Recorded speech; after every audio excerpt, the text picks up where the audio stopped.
Good evening, everyone. I call to order this Town Council regular session at 7:30 p.m., March 23rd, 2015. And our first order of business is the pledge to the flag. Please rise and join me.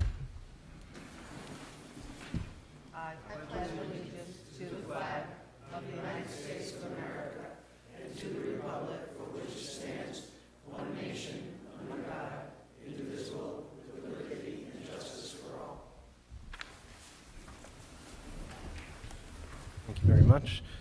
Clerk, will you take the roll? Council President Collins. Here. Council Vice President Healy. Here. Councilwoman Clow. Here. Councilwoman McAtee. Here. Councilman Veely. Here. All members present. Item 4 on our agenda is the approval of minutes of previous meetings. I make a motion that we approve item number 4 as presented, March 2nd, March 3rd, and March 9th, and a regular session of March 9th. I second. So moved. Any discussion? All in favor, signify by saying aye. Aye. Those minutes are approved.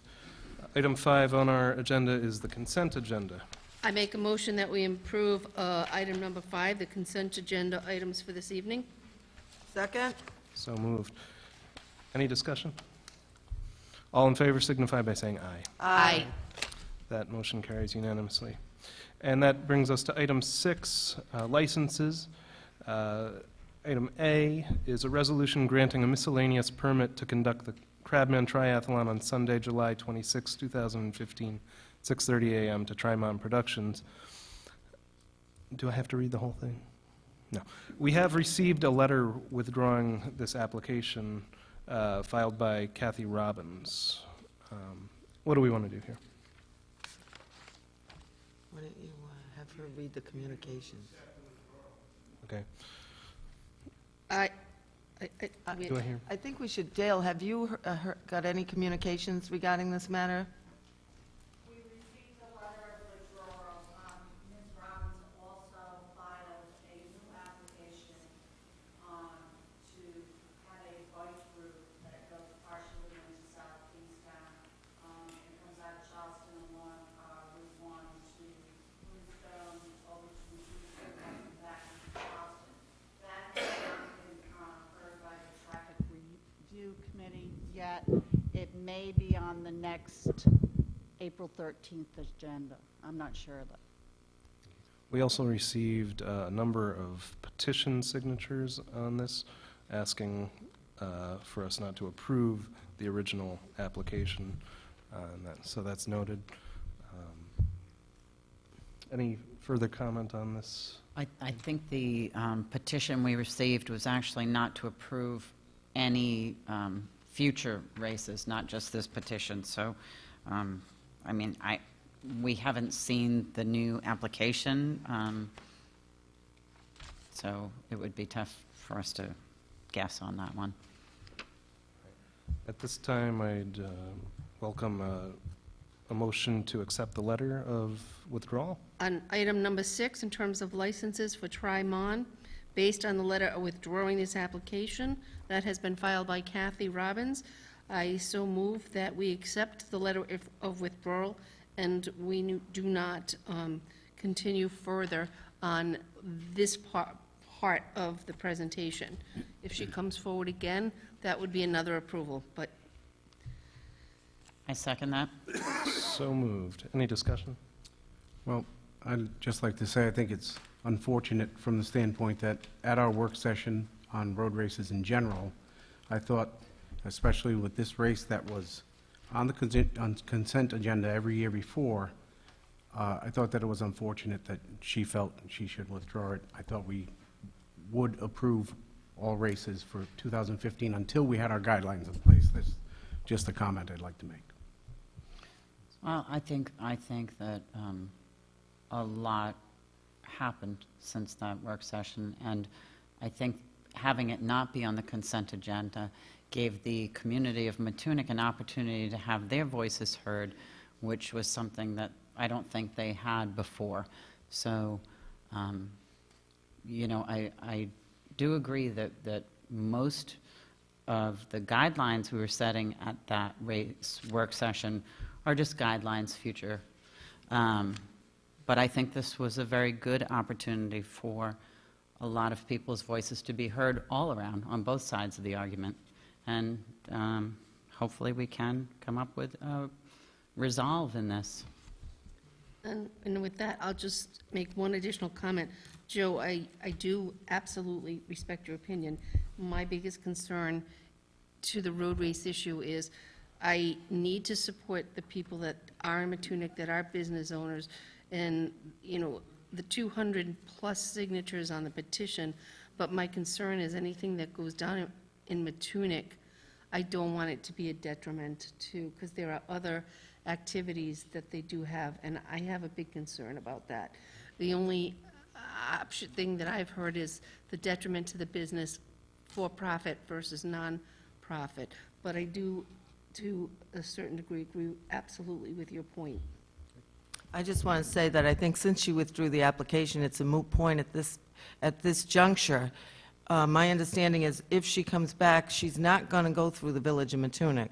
So, and with respect to everyone who did sign the petition, I'm a little worried that we don't want to, like Meg said, ban all road races down there. We have the Kerry race, there's the canoe race for from the Ocean Mist to the Mews. I mean, there's several different races that I know you didn't address in this petition, but we have to be careful how strict we come down on any road races. So with that said, again, it's a moot point right now. She's withdrawn the application, and I think that does it for us at this juncture. All in favor of accepting the letter, saying aye? Aye. Aye. It's unanimous. And that brings us to item 7 on our agenda tonight, which is public hearings. And with that, I'll open the public hearing on letter A, which is a public hearing continued from March 9th, 2015, relative to proposed amendments to the Town Code, Chapter 9, Licenses and Miscellaneous Business Regulations, that would establish a new section entitled Article 6, Indoor Shooting Ranges, as shown on Exhibit 1 attached here too. We received a memorandum from our town solicitor, Mike Ursillo, stating that Attorney Fay is requesting a continuance, I believe, till April 13th. That's correct, to give them an opportunity for him to gain more input from his various constituencies. Once he gets all that input, the idea is his office and my office would sit down, go through it all. So by the time we got to the meeting on April 13th, we'd either have something to recommend or not, based upon that conference. So I move that we continue the public hearing till April 13th. Second. So moved. Any discussion? All in favor of continuing this item to April 13th, say aye. Aye. It's unanimous. And that brings us to our second public hearing, letter B.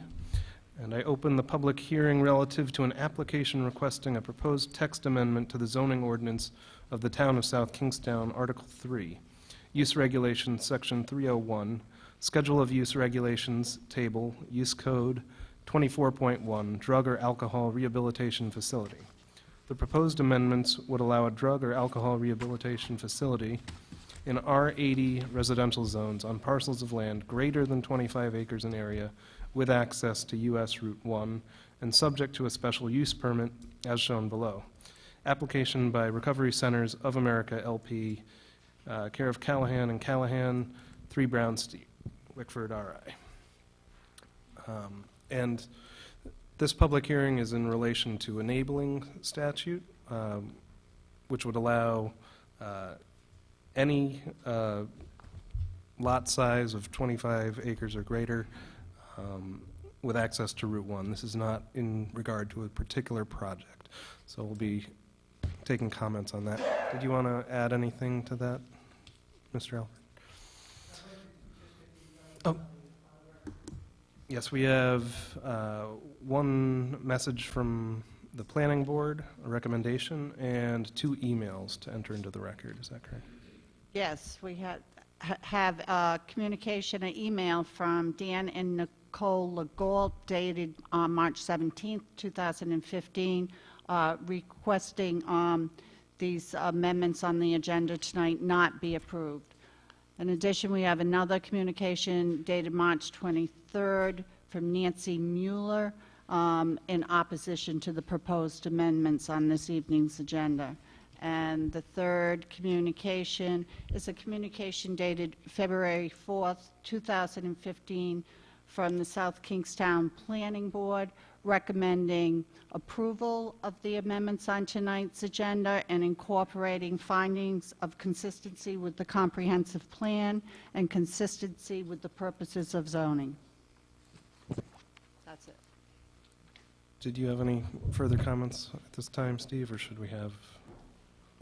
No, my only suggestion would be to have the proponents come forward and present the case on why they're asking for the legislation change. All right, is Mr. Callahan present? Good evening, Matthew Callahan. I'm an attorney with offices in North Kingstown, and I'm representing the Recovery Centers of America this evening. Again, it's sort of an unusual situation in as much as the application would have town-wide application, not just to the specific site that we're concerned with, but of course there's been publicity in the newspapers and in the media in connection with our proposal or plans or hopes to develop a site at 4780 Tower Hill Road. With respect to the information which has been presented, I was going to submit a copy of the Planning Board approval, but I assume that's a part of the record already.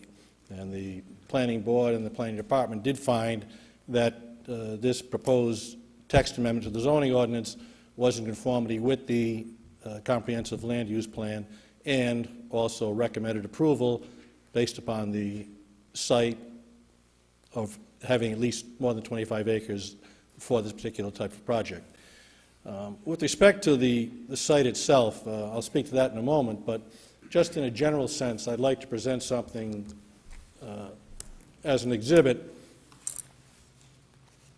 And I have copies for each of the council members as well as the staff.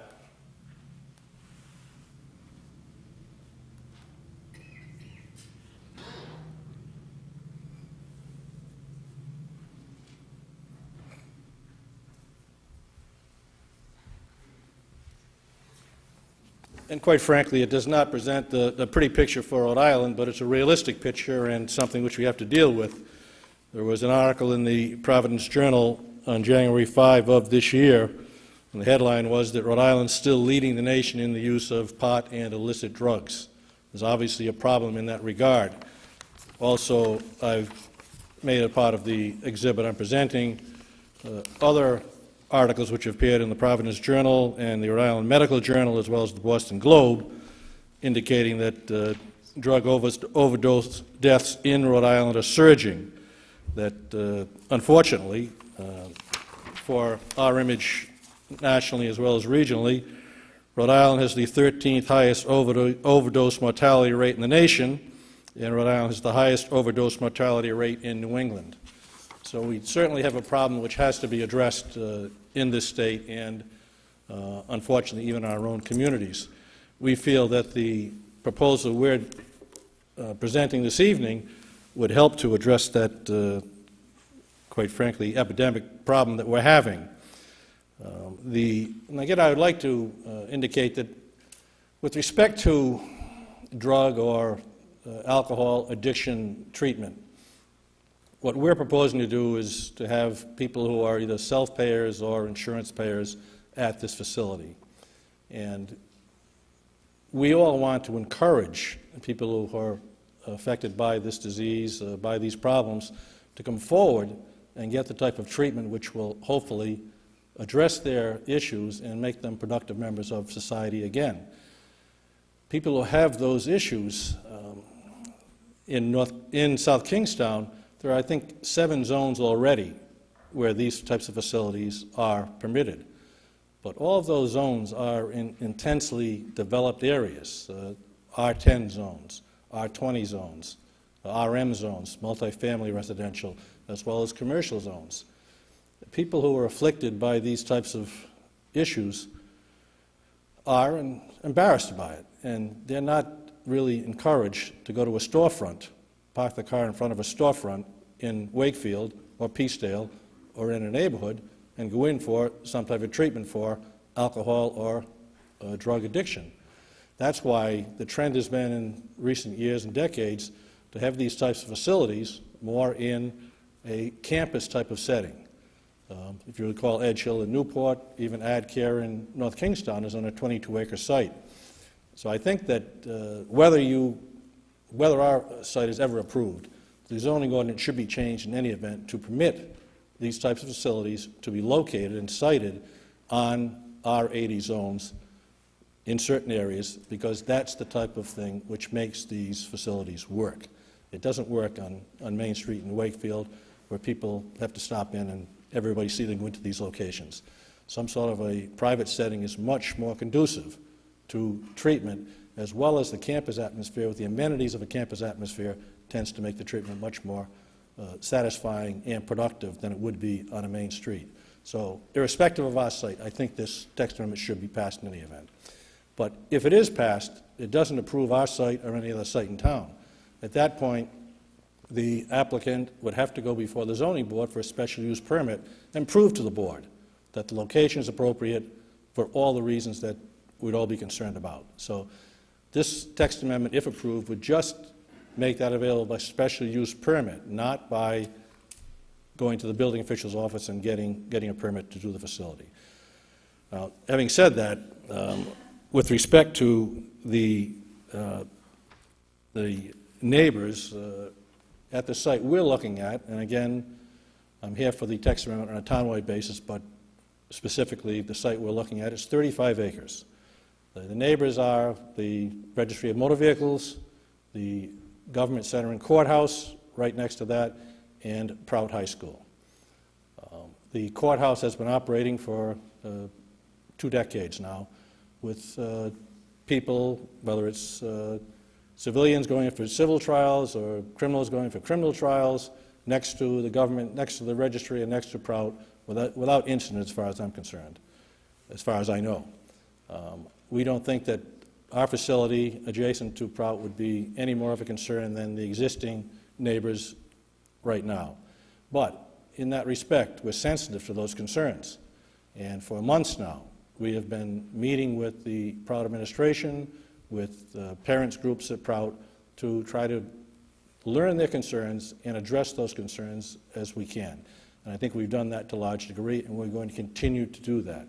And if we get to a special use permit stage, of course, it'll be all brought out, and all of those meetings and concerns will be developed. But we have been, we're not coming in here blind, trying to blindside anybody. We've met with the Prout administration for months and months now. And I think we've developed a pretty good dialogue with them, but we're still working on that. We feel that we can be beneficial to Prout in many respects, and certainly in a high school situation, we have a facility like this which will be state-of-the-art, national facility. We can provide substance abuse education to the students at Prout, something which would be, I think, invaluable to any school or high school to have that type of facility available to provide those types of educational benefits, and certainly be done with no charge. It'd be, I think, a real benefit to the educational community. With respect to the other neighbors, I don't think we have any real concern. There's no real concern with the courthouse or with the Registry of Motor Vehicles. We are willing to do the types of things which would separate our facility from Prout if that was a concern. And I have 2 representatives of the Recovery Centers of America here this evening, Brad Greenstein and J.P. Kristen, who will get up, and they've got a couple of exhibits they can show to you to try to answer your concerns. I'm sure there are questions from the council members, and we have a couple of people here who are very experienced in this field and have cited facilities in other states, other locations, and I think are really familiar with the types of issues you're going to bring up, and hopefully it can address those concerns. At this point, I can present JP and Brad, let them come up, make a few comments, put a couple of boards up to show you just what we have planned, and then hopefully address your concerns and any concerns from the audience.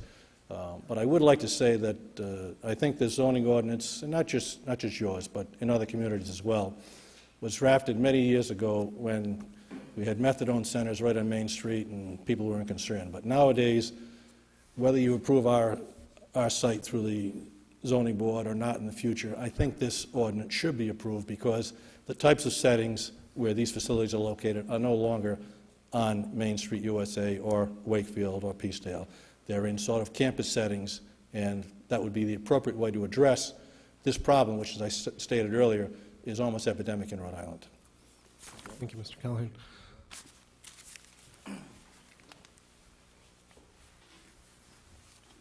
One at a time. Hi, good evening. I'm Brad Greenstein. I'm the Executive Director for the New England region for Recovery Centers of America. Glad to be here tonight. Just briefly, I want to give some facts about the proposed facility, and as JP puts up a few exhibits showing an aerial view of the site plan as well as the conceptual placement of some exterior cameras. By way of introduction, I'll say I have 15 years of experience specifically in the behavioral health field. I've owned and operated facilities just like the one we're proposing in this space. Most recently, I was a senior vice president at Spectrum Health Systems, which is the largest not-for-profit substance abuse provider in the Commonwealth of Massachusetts. The proposed facility that we're offering for South Kingstown would be 131 beds. We are expecting to have 165 full-time equivalent employees once we reach stabilization, which we define as 85% occupancy of the facility. We anticipate having approximately 70 staff on our largest shift, which would be our day shift. We would generally run a 3-shift kind of traditional healthcare model, 7 a.m. to 3 to 11, 11 to 7. At the largest shift, we expect to have approximately 70 people. For this particular site, we are anticipating employing 3 full-time psychiatrists, 3 full-time general practitioner physicians. We would have psychiatric nurse practitioners, physician assistants. Our primary therapists that will be deployed at a 1-to-8 ratio would be master's level clinicians. We'll have support staff along with 24-hour nursing. Will be a robust medical environment. We would offer medical detoxification along with a step-down inpatient rehabilitation level of care. As Matt indicated, we're cognizant of some of the security concerns that neighbors will have. And to that end, we proactively retained the services of a consulting firm based out of Massachusetts, but it's 2 former police chiefs, one from the town of Peabody in the North Shore of Boston, and another one was 25-year veteran police chief for the town of Beverly. And they've been assisting us in preparing security and safety protocols that we can use to ensure the safety of our own patients, our own staff, and of course the community and abutting neighbors. We have met with Chief Vespia once to discuss some of our plans and start getting local law enforcement concerns.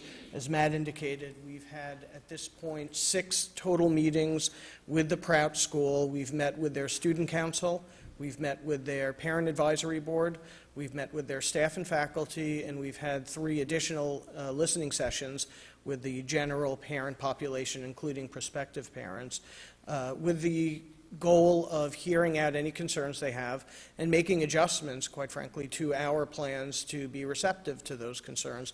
One example of that is we had not really contemplated a security gate towards the front of our facility. That came up in one of these listening sessions, and we've now incorporated into the plans. I don't know how detailed you'd like me to get, but I can provide a quick overview of the site, or I can answer questions, whatever the board would like at this point. Well, I think we have some of this documentation up here. It'd be great if the public could see the plans as well. And if Can the TV adjust the camera- orientation here. I And we've think, used these same boards when addressing the Pratt School parents, so I know some of the parents that may be in the room have likely seen these materials before, but we'll make So them. now I can't see. So can you I just wanted the chance for the Keep them camera to where get a they look are, at it. but just put turn it them a back over there, because then we can't see anybody. I think one of the concerns that I've heard is that potentially the clientele base of the center could be expanded to include not just alcohol or drug addiction, but sexual predation or violent offenders in some way. And could you speak to that? I'd be happy to. Yeah, we do not serve that population. From a clinical standpoint, our focus is going to be with people that have substance use disorders. That needs to be the primary diagnosis in order to be eligible for admission into our facility. We will see and will allow for patients that have what's called a co-occurring disorder or comorbid disorder that would include fairly minor mental health status. We'll work with people that have mood disorders such as depression or anxiety. We will not work with people that have a primary psychiatric diagnosis or that have serious or persistent mental illness. We will not work with people that have personality disorders such as schizophrenia or borderline personality. So we are truly a substance abuse facility with some enhanced capabilities to work with co-occurring mental health disorders. I'm sorry, okay, sorry. We do a thorough screening prior to admission to rule out people with certain legal, medical, or other histories. So we use what's very common evidence-based screening protocol called the Addiction Severity Index pre-admission.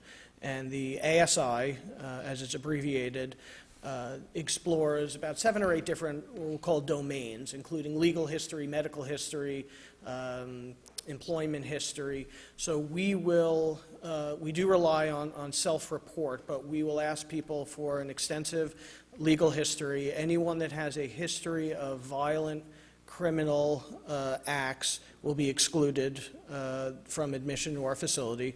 We do check the National Registry of Sex Offenders, and anyone that shows up on that list will be excluded from admission.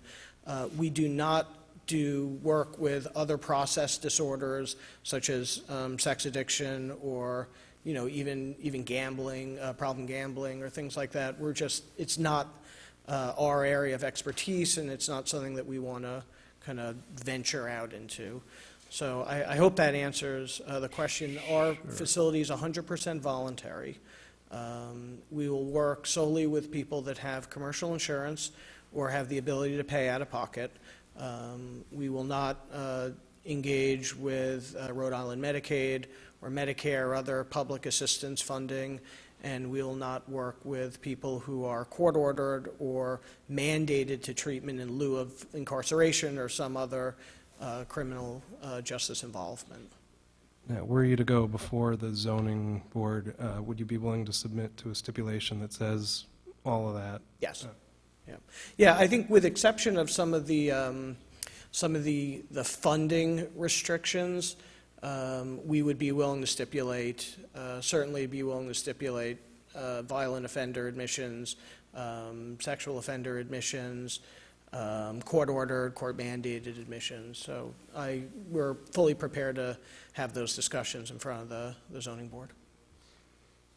I personally would like to see a better traffic study commission being done here for access to Route 1, not only during the day, but if you have emergency responders that have to go in there, and the kids are just coming into school or getting out of school, and you got to remember, they play basketball, they have buses that come in there from other locations, they have the fields that they play in. I'm concerned about if there's a medical emergency there, that I want to make sure that the traffic situation, and I don't have a good handle on that based on what I've seen, and I think that's something that you need to address a little bit better and that we need to consult with our own zoning board on. Yeah, I think we anticipated that those types of studies, traffic, environmental studies, would all be done in the process of application for special use permit, but we're fully prepared to work with those special vendors and consultants to prepare those. So on that same line, I'm not clear on the access to your facility, your proposed facility. Do you have direct access from Route 1 without going through Prout? Correct, we do. And I can, if you'd like, I can show that on the map we have posted here. Sure. So you'd be willing to expand that access to facilitate rescues? We plan on using the primary access from Route 1 right here.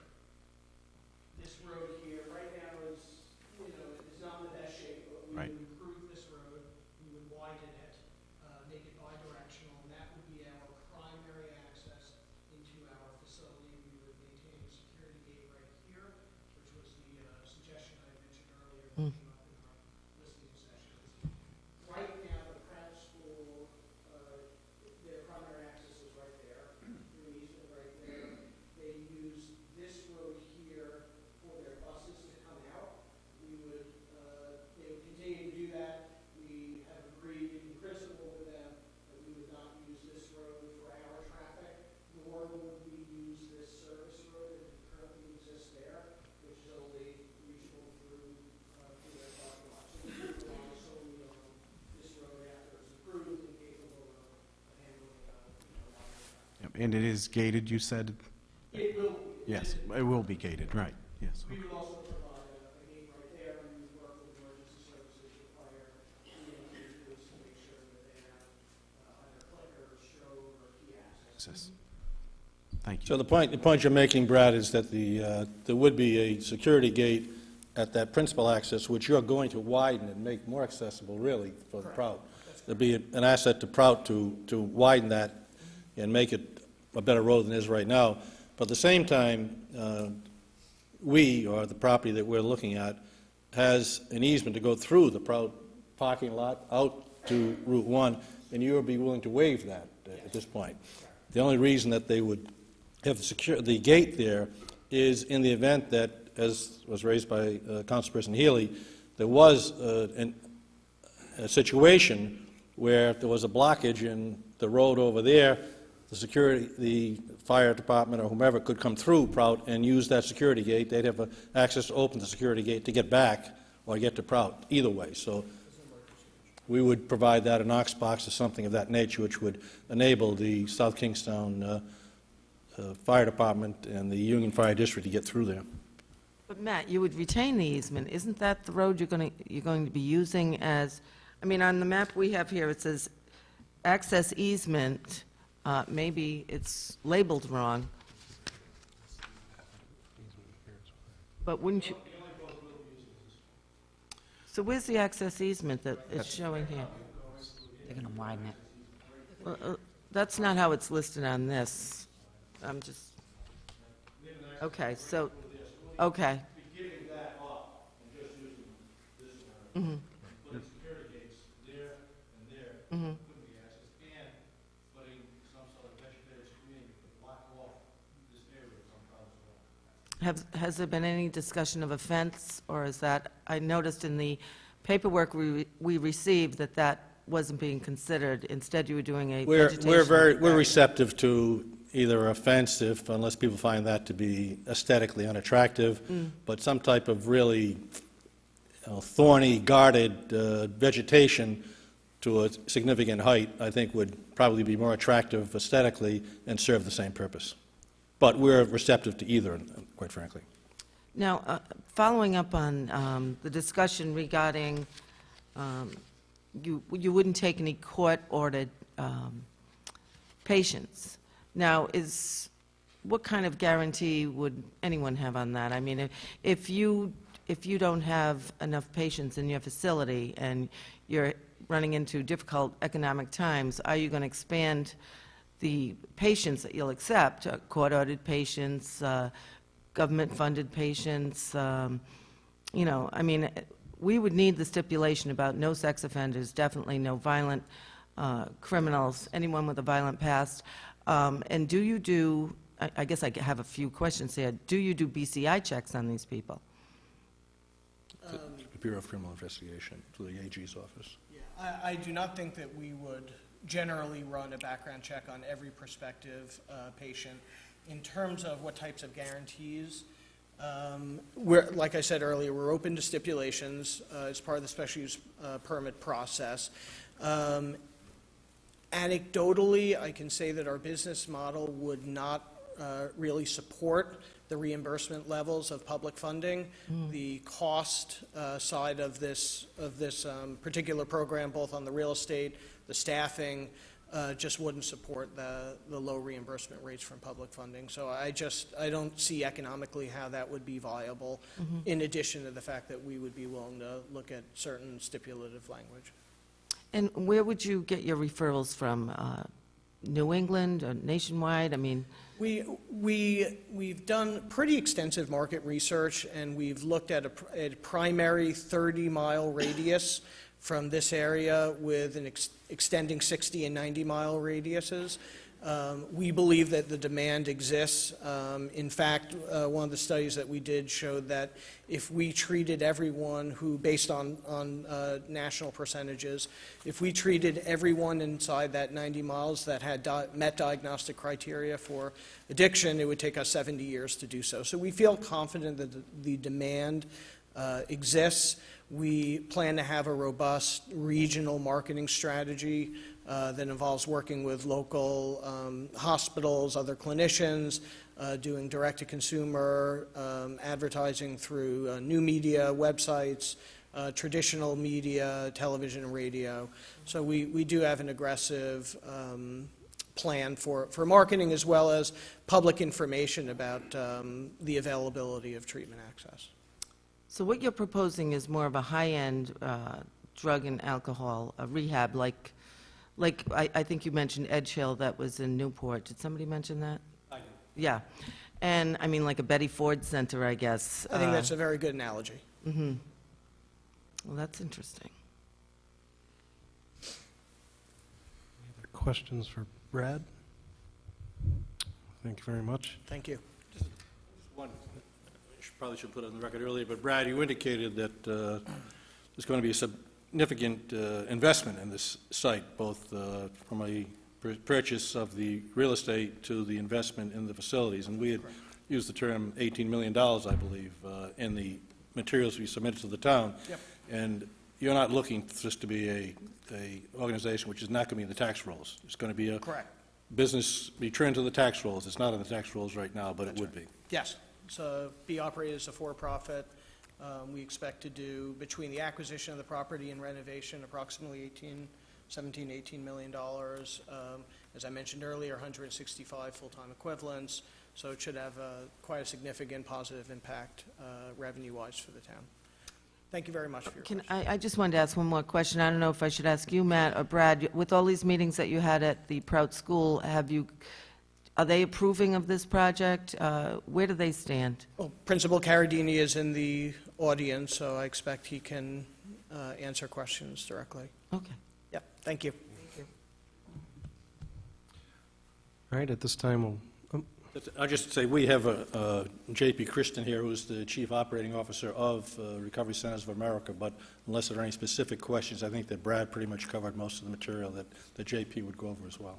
But if there are any questions to come up later on, either Brad or J.P. will be happy to answer those questions. thank you.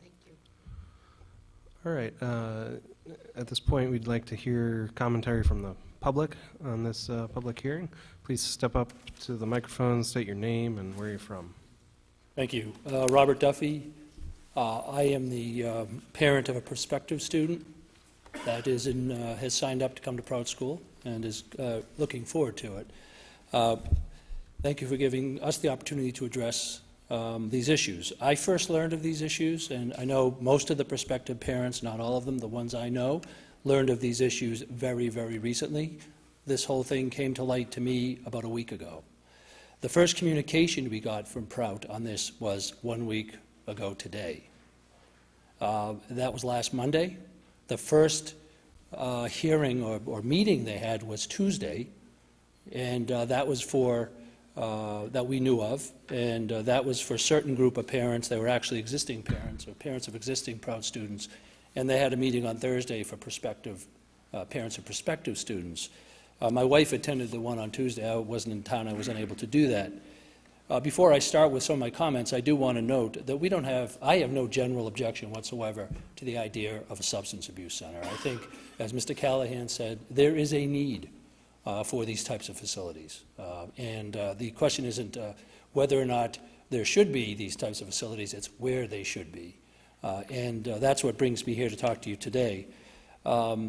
There are 7 zones in this town, from what I understand, according to Mr. Callahan, that would allow this type of facility. This is not one of those zones.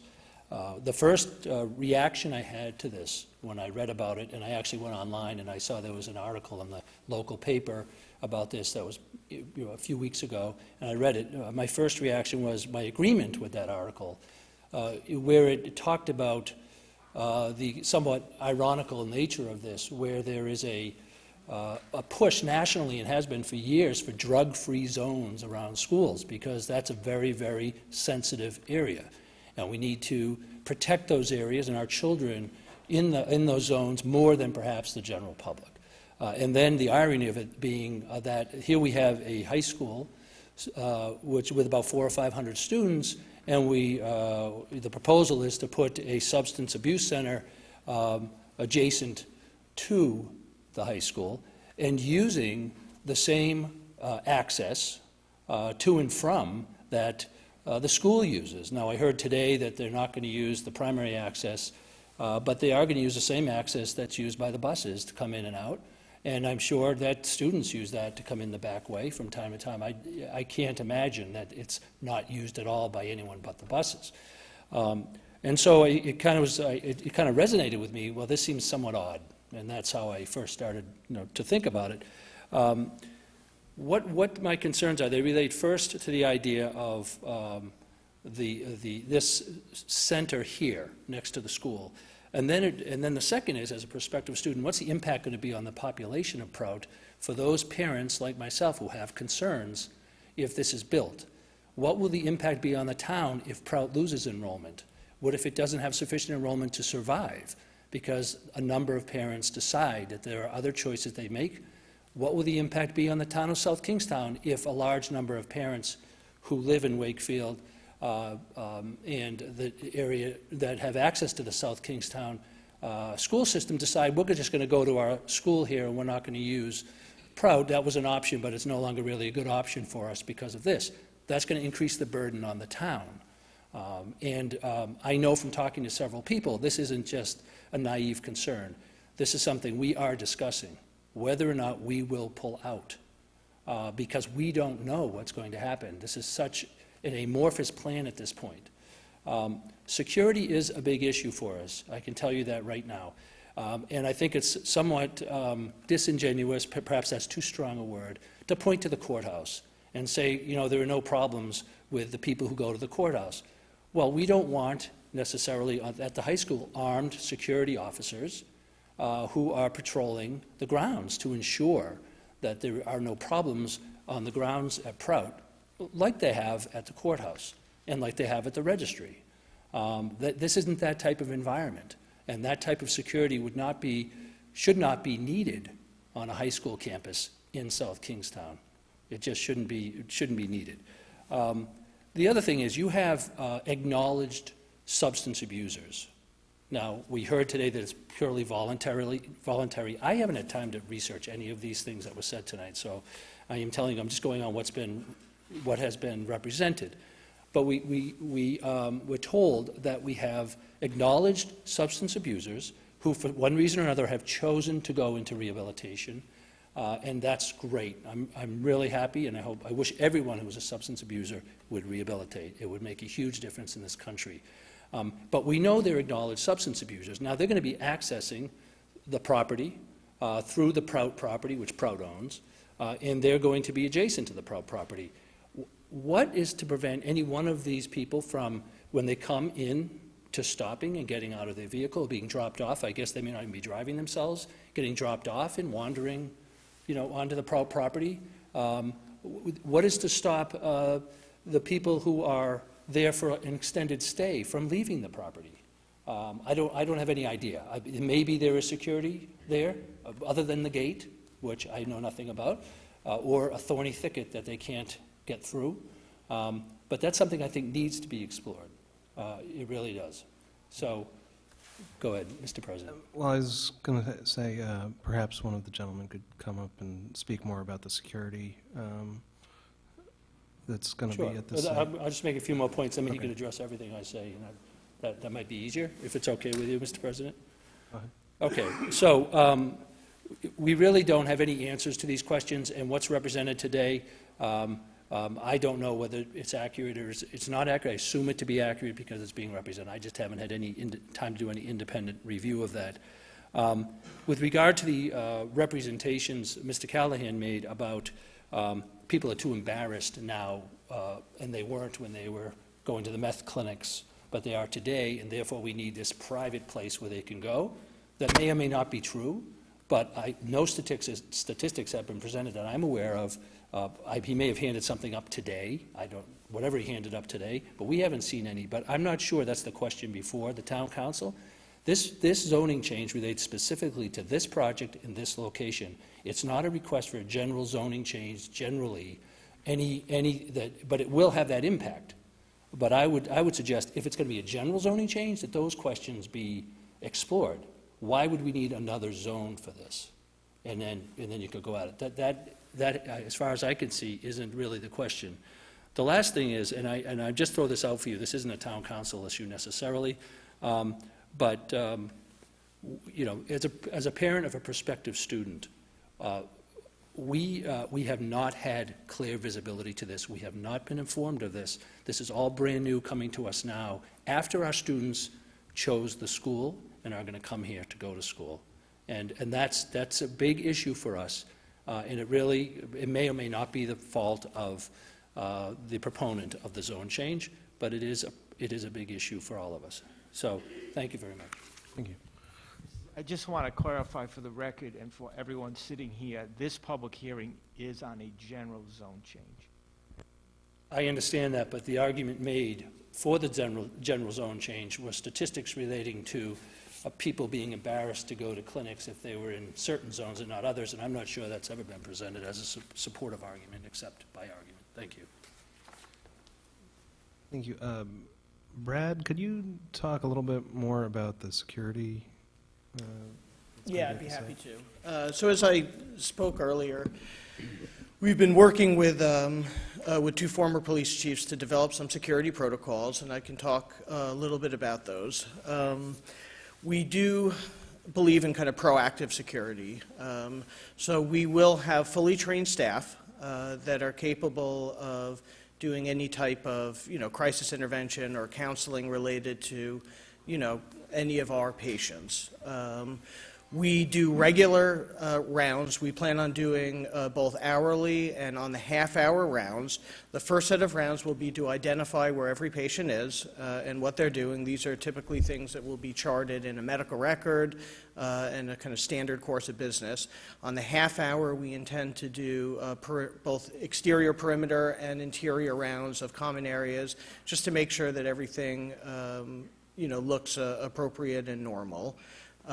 We will have a pretty robust system of both exterior and interior cameras that are surveillancing the outside of the building as well as the inside common areas only. Of course, we won't have cameras in bathrooms or bedrooms or anything like that. With these cameras, we will have stations, both at all nursing stations as well as a security office that's capable of bringing these cameras up. We will maintain 30 days of history on the recorded events, and we'll be willing to share anything with law enforcement should such an event occur. Of course, we anticipate that it won't.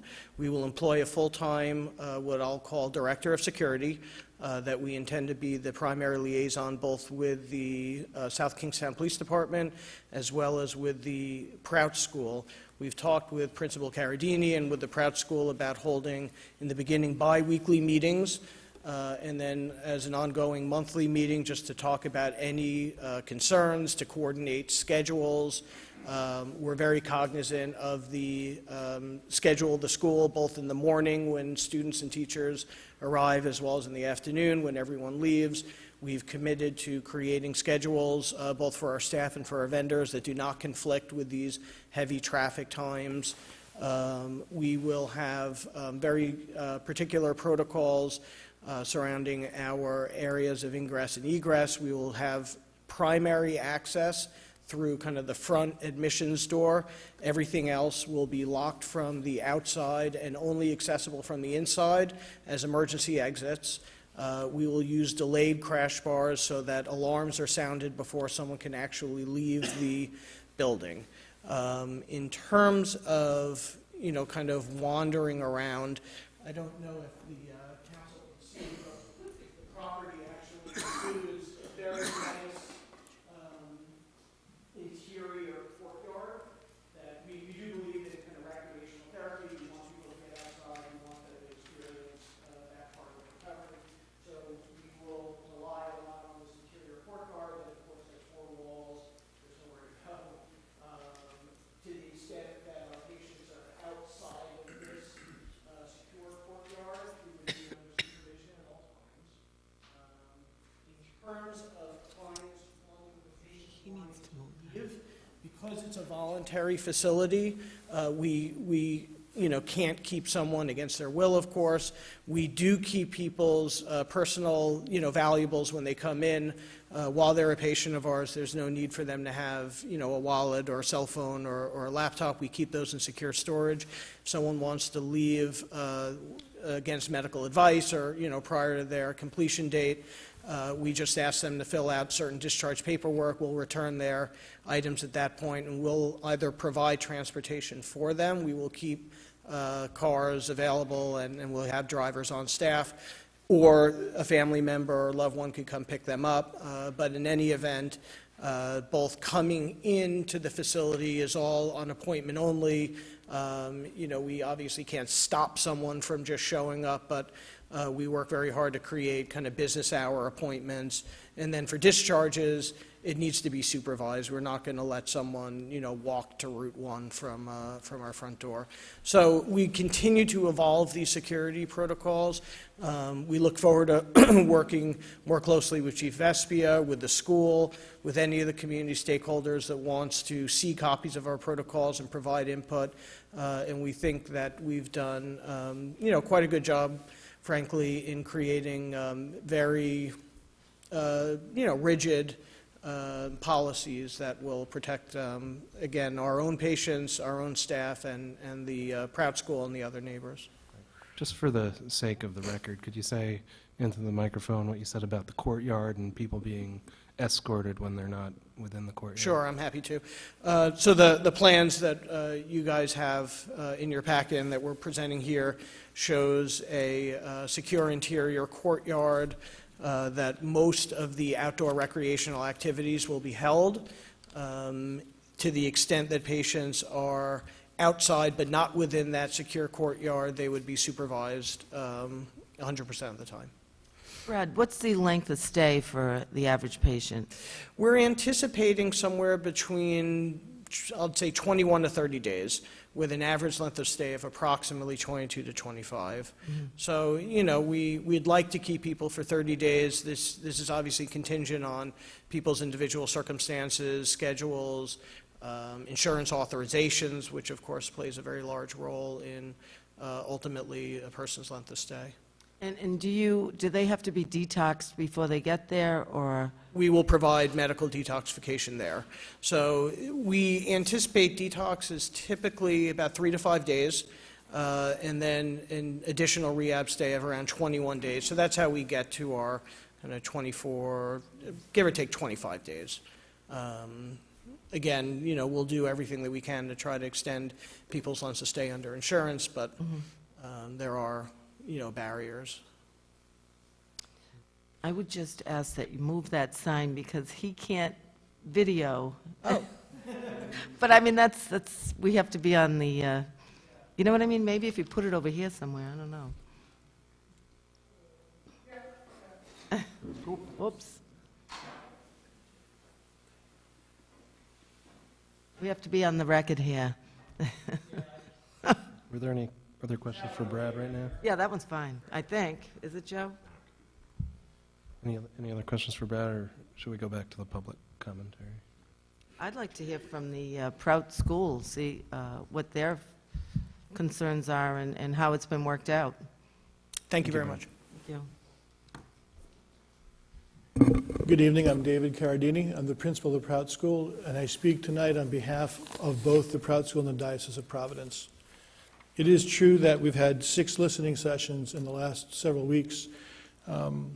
We think that RCA has been very transparent with our community about what they propose to do. They've been very receptive to our concerns and responsive to them. They did agree to do stronger work on the nature barrier that they propose to erect, and they've just said tonight they would consider putting a fence if necessary. They've added the unmanned guardhouse. They have proposed to move a road for service vehicles so that our property would not be impacted.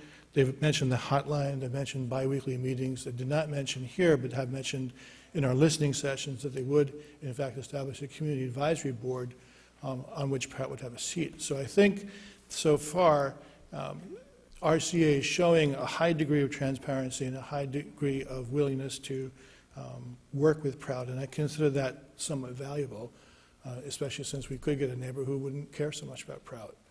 That said, we do have some significant concerns. Vice President Healy, I agree with you about the traffic study. Councilwoman McEntee, I agree with you about the need for the stipulations. We've discussed that with RCA, and we're continuing our discussions. The issue of transparency in these matters is very important to the school. It's true that we were in conversations with RCA privately for some time. The planning board only formally recommended to the town council the text amendment change on February 3rd. And since that time, we have been in high gear, meeting with our advisory board. On the 24th of February, we met with our faculty. Also, we had an evening session for currently enrolled parents. We had a second session on the 26th. We gave a newspaper interview. We wrote letters to the newspaper. I was overseas on school business, came back from school business, resumed our listening sessions as soon thereafter. But I do think that I want to say that Mr. Duffy is raising questions that are of concern to us as well, because of which we want to continue our conversations with RCA. The position of the diocese and of the Prout School at this time is we do need further information, but we don't place any objection to the general text amendment. And what has your response been from the parents of the students? It's mixed, and that's what we're concerned about. I mean, we've conducted surveys after all the listening sessions, and what we get is people are either supportive or supportive but with a need for more information in some cases. In some cases, they're not supportive at all. We have anecdotal evidence from members of our community who don't think this is a problem whatsoever. We have other parents who do think that they will withdraw their children from the school, including currently enrolled students, so that is of concern to us. One of the issues that we are concerned about is we can't measure the negative impact yet. So because we don't know what would happen to the school, we have some concerns about that, and we're in conversation with RCA about how to work all those issues through, and we're discussing with the diocese about how to measure possible negative impact. Have you ever encountered any problems with the people who are using the courthouse? No. Oh, okay. No. And I have to say this, I think it would be a disservice to RCA not to note that they have been very responsive to every one of our security concerns. We've never brought one up that they refused to answer or refused to meet. Certainly South Kingstown Township is going to weigh in on the police department. We've also consulted with the Rhode Island State Police. The issue really that we have is the one of the perception management, that this is a negative thing for Prout and could hurt the school's enrollment and the existence of the school, as Mr. Duffy has pointed out.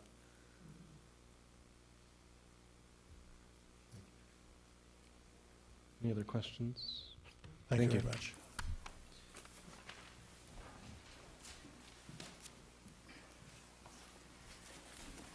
Hi, my name is Dennis Coy, and I'm currently a parent, or I'm a parent of a current student at the Prout School. Thank you for hearing our comments. One of my concerns that I'd like to just voice is that a lot of the talk has been about the risk mitigation of having this facility next to Prout. One of the things that parents like to have about schools is to have your kids safe. And, you know, we might live in a fantasy world that everything's fine and dandy and, you know, there isn't anything bad going on. And granted that the courthouse is down the road, but I think that the security that's provided at the courthouse is going to be a little more extreme, or a little more intense than what they've been suggesting at RCA. And I do understand that this is just a zoning change for a number of different properties in South Kingstown. But as a previous parent had said, like, this applies to us at Prout. And if the zoning change were to go into effect, or were to be approved at this point, this project would probably go forward unless something else comes up. One of the things about the risk mitigation that I have an issue with is that, granted, they will do stuff to keep their patients inside, but there are the visitors that come through. There's no control over that. One of the problems that rehabilitation centers have is keeping the drugs and the controlled substances out of the facility.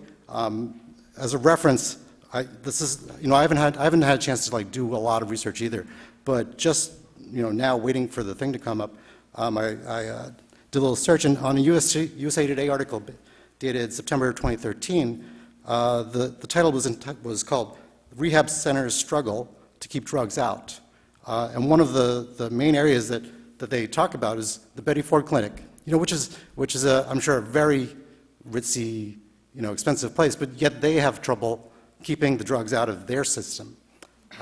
So the parents or the visitors that come through, there's no control of the visitors coming through, yet they do come down the same road that all the other students may come down.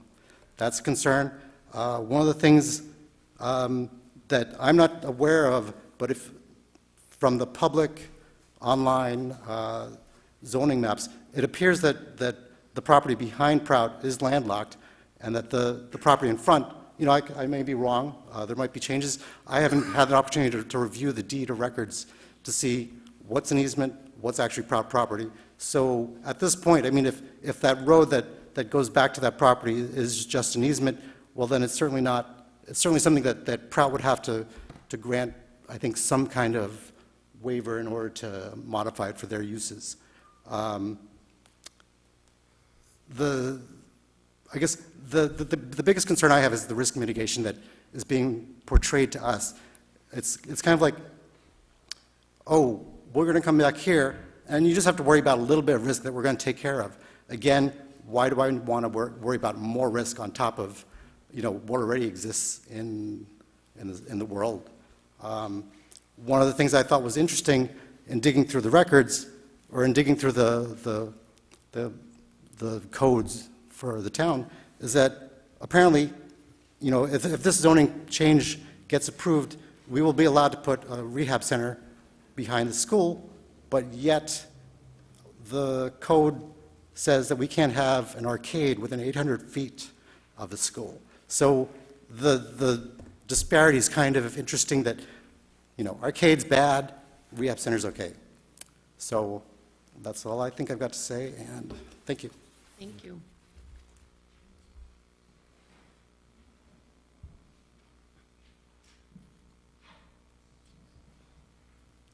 Hi, my name is Barbara Holtzman, and I've got a couple of questions. So we're talking mostly about the inpatient, but there's also outpatient as well, correct? So there will be people coming in and out, and I don't know how they will be monitored for not bringing drugs in. Also, so I'm certainly concerned for the students of Prout. I'm also concerned as a homeowner who lives in an area that hasn't been mentioned. It's, as the crow flies, it's a half mile, less than half a mile from this proposed area. Do people know where I'm talking about? Between town and the government center. And the students from Prout have found trails that they've made through the woods to get to us, and that's fine, they go jogging there, but I would want to make sure that there are ways that the residents and day visitors could not get through as well. Thank you.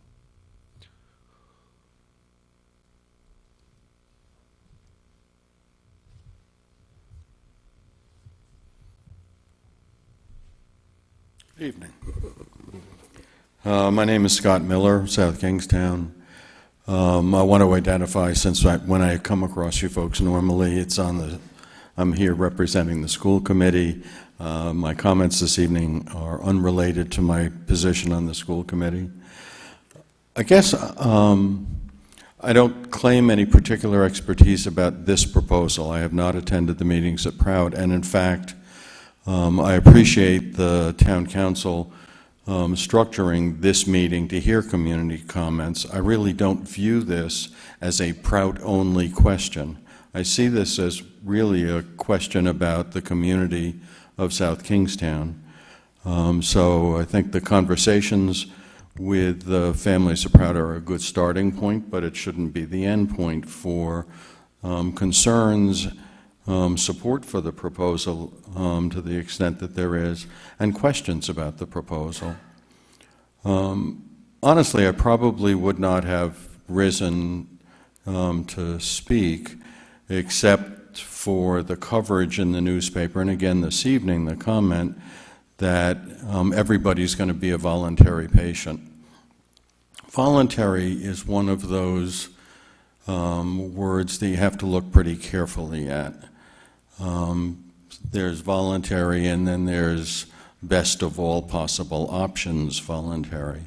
And I guess my concern is that when you look at treatment facilities in the state of Rhode Island now, and I ought to identify that I'm a social worker, and that I both object when communities create a not in my backyard kind of attitude. I think that that's a problem, and there is no community in the state of Rhode Island that doesn't have some degree of a drug problem. I'm also pretty clear that my vision for South Kingstown is not to be a magnet for people who have substance abuse problems. I guess my concern is that current treatment facilities treat voluntary clients, some of whom started out at the ACI. And so you end up with the public defender's office working to identify whether there are issues in their life and trying to identify appropriate facilities. And what gets offered is, would you prefer to be at the ACI, or would you prefer to be in this treatment facility? Now, honestly, in most situations, that's an IQ test. It's a rare person who says, no, I'm really happy here at the ACI. I don't want to be in a treatment facility. That, for me, is not voluntary. And frankly, I'm concerned that the presentation to the community of South Kingstown paints this picture of people coming down saying, please let me in. I don't think that is not my understanding of some part of the treatment process. And so I think we need to be clear about how people got to be voluntary. There's no doubt that people who come to a realization that they have a problem and they want to get help, and those people need treatment facilities. I think it's wonderful that we provide them. I'm not so sure that we want the level of voluntary that is defined by, well, I'd rather be there than in a correctional facility. The second area of question for me, it has already been identified, and I just want to kind of bullet my shared concern, and that is often in treatment facilities now, people come in, they get detoxed, so there's a relatively clean environment. The issues are community visitation, so as people leave, and I hear that the security plan is that they'll be monitored, and the times when visitors come in. And facilities that don't do testing and searching at the points of entry and exit, not uncommonly have issues where the clean environment isn't quite so clean. And I haven't heard a plan in the security detail that says visitors will be searched thoroughly when they arrive, so that we're sure that they're not bringing in drugs, and that if people go out on community visitation, if they're visiting their children someplace, that upon their return, that there will be thorough testing. The last thing, and I will defer to the attorneys in the room, but I'm interested that they have said that they will absolutely refuse a judge's order for placement. That, in most states, would be a really unusual thing, to be held in contempt of court because you don't want somebody in. I guess the concern that I have about the process is we are changing a regulation, and the point has already been made. It's not for this facility, it's more broadly. The ideal is what's being described here by the petitioner. And this is as good as it's going to get. And there is always going to be slippage between what gets described in a kind of a verbal conversation and the day-to-day operations of a facility. So I think we need to be really tight about what the efforts will be about ensuring that the facility is clean, that no drugs are entering, no drugs are leaving, what's the meaning of voluntary, which can be assessed as easily as has there been any court contact or corrections contact within the last 6 months, so that you're not ending up with voluntary being negotiated best option among the choices. Thank you very much. Going forward, I'm going to be limiting comments to 5 minutes. Brad, could you actually come up to the microphone? Could you clarify the definition of voluntary that you use and what that would mean? Also, I'd love it if you could speak to your experience running these facilities around the Northeast or around the country, if that's what you're doing, and whether you've had any people escape from your facilities and cause criminal behavior in the surrounding area. Sure. In terms of my experience, I've ran facilities both in Los Angeles and Las Vegas, and didn't have direct oversight in my role with Spectrum Health Systems, but was part of their senior management. In terms of voluntary, it's obviously, let me say that not everyone that comes into treatment necessarily wants to be there. There's certainly, a nice percentage of people that have truly reached a point in their life where they feel like making a substantial change is what's in their best interest. We also have a saying in the industry that we will get young adults that are mommy mandated, meaning that, their mom or dad is kind of issuing an ultimatum.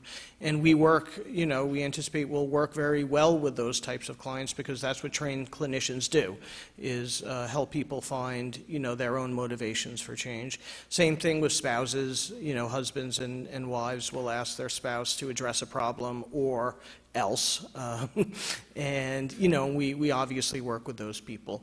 In terms of voluntary with respect to the legal or criminal justice involvement, there will, could potentially be cases where someone has been pulled over for a DUI, and their defense attorney has suggested to them that they go to treatment because it will look better when they finally do appear in front of a judge.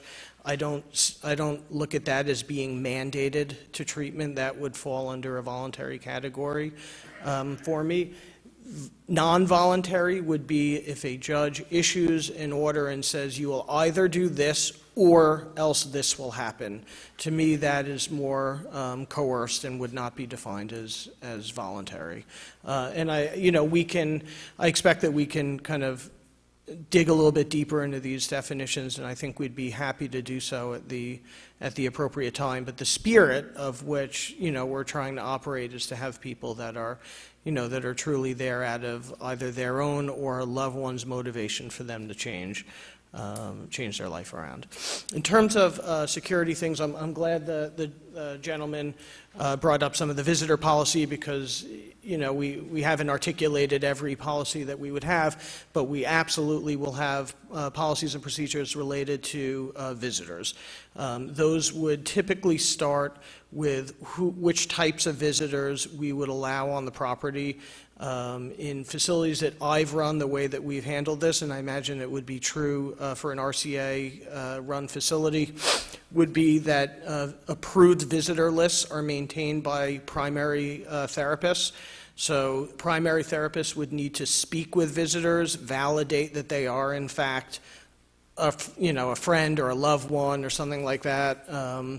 And the front desk security personnel will maintain a list of approved visitors. We will not accept people that just claim to be a friend that aren't on some sort of vetted list. For incoming visitors, we will do searches to ensure that either drugs or other forms of contraband are not coming into the facility. We do not anticipate allowing community visits. This, in all reality, 25, 30 days is a relatively short period of time. It's not a long-term program where someone kind of accrues privileges over time and, they can start going out on passes. We don't anticipate doing those types of things. We will do drug testing, certainly for a cause. If we see anything suspicious, we will not be shy about issuing a drug test. We will also do random drug tests. And we will do searches of people coming in. And, we have, again, neighborhood, our staff, our patient safety really at the forefront. And there's a lot of ways that, proactive ways that we can operate to address those things, and we certainly will. So I hope that answers some of your questions. In terms of a patient escaping, I've never experienced that, knock on wood. Again, because of I'll put quotes this time around it, due to the voluntary nature of our patients, it's very easy for them to leave. There's nothing keeping them there.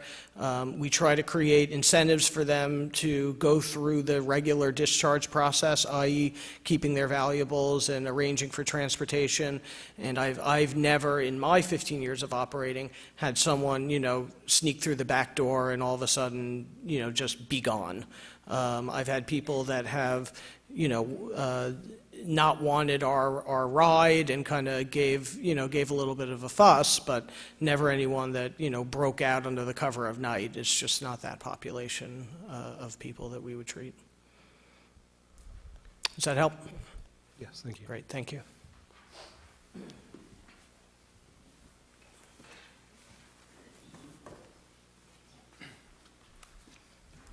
Good evening. My name is Jim Rotatori. I'm a parent of one of the students, and parent of a potential student, and the spouse of one of the teachers. So I have my whole family potentially going to be at Prout next year, so I have a vested interest in this thing. I went to one of the talking sessions last Thursday. It was the first time that I've got any firsthand knowledge of what the plan was. And I'm here this evening, and I've heard a lot of commitments made by RCA. I haven't seen anything in writing, but I heard a lot of commitments. And I think the thing that I'm most concerned about is, the school and the company have had a long time to put their spiel together. They got the plans, they got the attorneys, they got whatever it is. And the parents found out about this a week or two ago, and we don't even know what the questions are yet. So what I would ask the council is they can defer a decision on this until we can educate ourselves to find out what the questions are and then get those questions answered before we go forward. Thank you.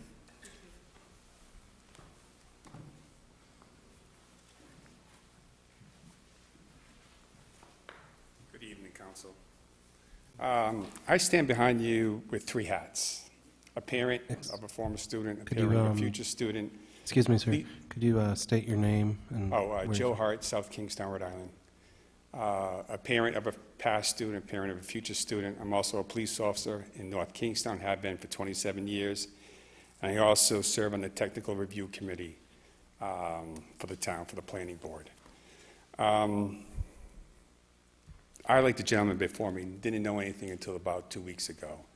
And I was quite amazed that so much went on and we were the last to know. But when I went to the meeting Thursday, I got a lot of insight out of it, and I left with a lot of questions answered, but I left with a lot of questions that I put into their laps as far as things to think about as far as safety. One gentleman behind me stood up and said something about patrolling the area. I've been a police officer for 27 years. We've had High Point, we've had AdCare, and we've had SSTAR. Not once do we ever patrol that area. Why? We respect the privacy of the people within. Why do we go there otherwise? For calls for service. AdCare, High Point, et cetera. They would call us for unruly people, medical needs, times when there had to be police intervention. Whenever there's a medical type of call, we have a certain protocol within the town of North Kingstown, and I won't comment on how South Kingstown handles their calls, but when we go to that facility, we send a fire engine, we send a rescue, we send 2 police cars, because we send 2 police officers to every type of call, and a supervisor. So we have 5 units that respond to every type of call there.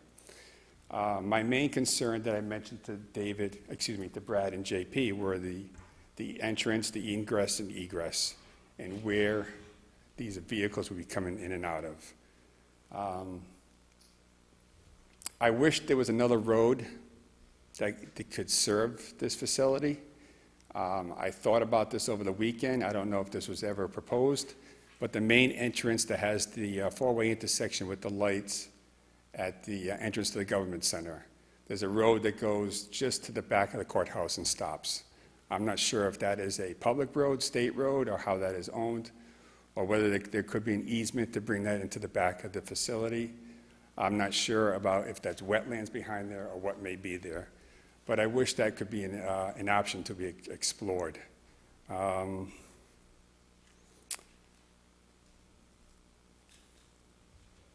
The other thing I mentioned was the safety of the children.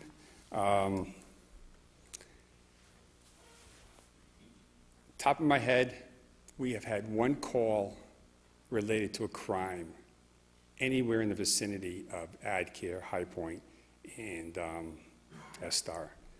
And that was someone who was asked to leave the facility, and they broke into a house next door. Outside of that, there is no crime. And I think people who go there voluntarily, no matter what their background is there for a service. They're there to help themselves. To label that these people are criminals, to label that these people are going to be adolescents and be a danger, I can't see that, and I don't have the history or seen the history over the years with that.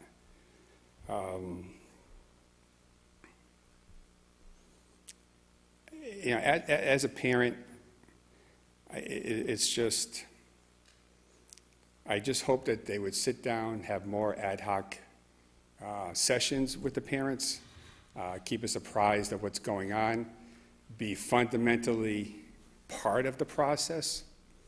You know, it's just that the children, I also mentioned something to David about the reverse security on this.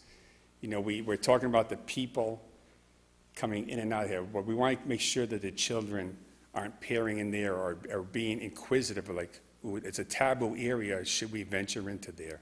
And that's one of the things I stressed to them, and they would clearly address that. Thank you.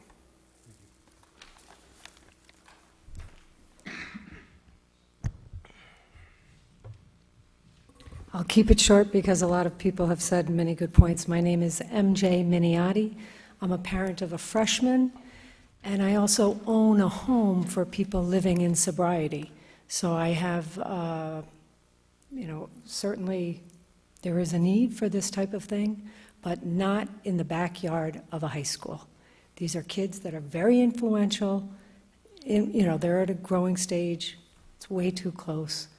There have been many very good points being made, and I'm just adding my opinion to that. A lot more information needs to be looked at.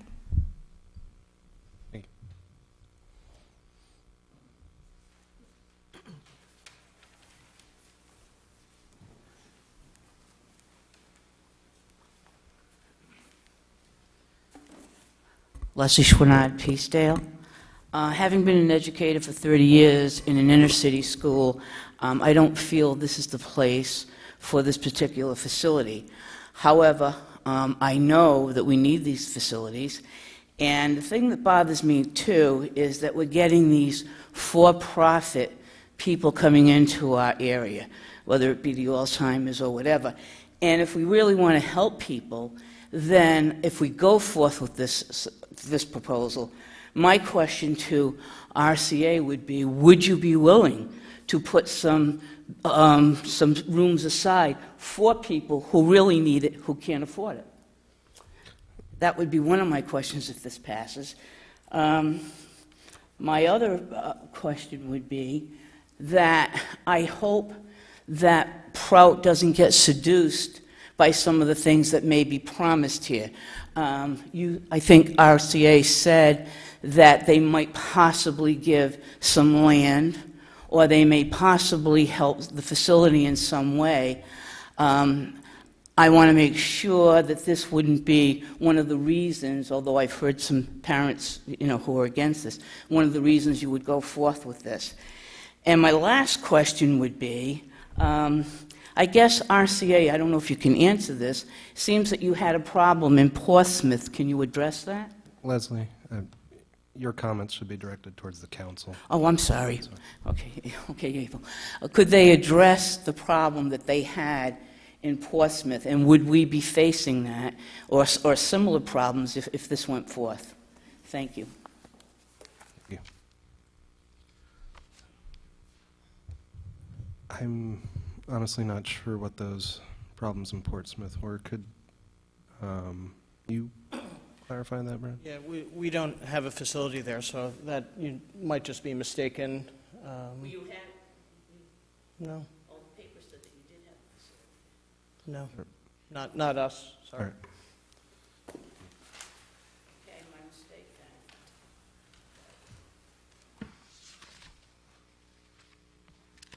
then. Any further comments from the public?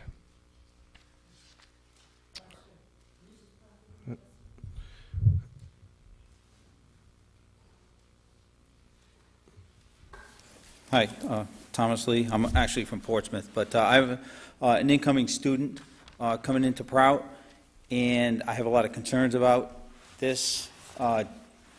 We were not notified of this until about a week ago, like the gentleman earlier said, and it's really not a good place to put it right next to a school. If you look at it, it's zoned for R80, which is, rural, residential, low density, and specifically states in the comprehensive community plan that its intense development should not occur. And here we are, we're putting a 120-bed facility in there, plus all these other people. You can have outpatient people coming in and out. We have children on the school grounds after school, and it's just not a good place for it.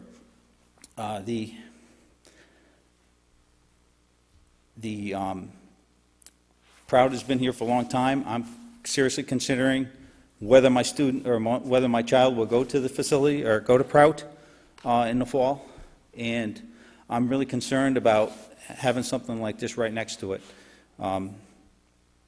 And what happens, like the gentleman said earlier, what happens if Prout doesn't survive this, and what happens to those students in South Kingstown? That's all. Thank you.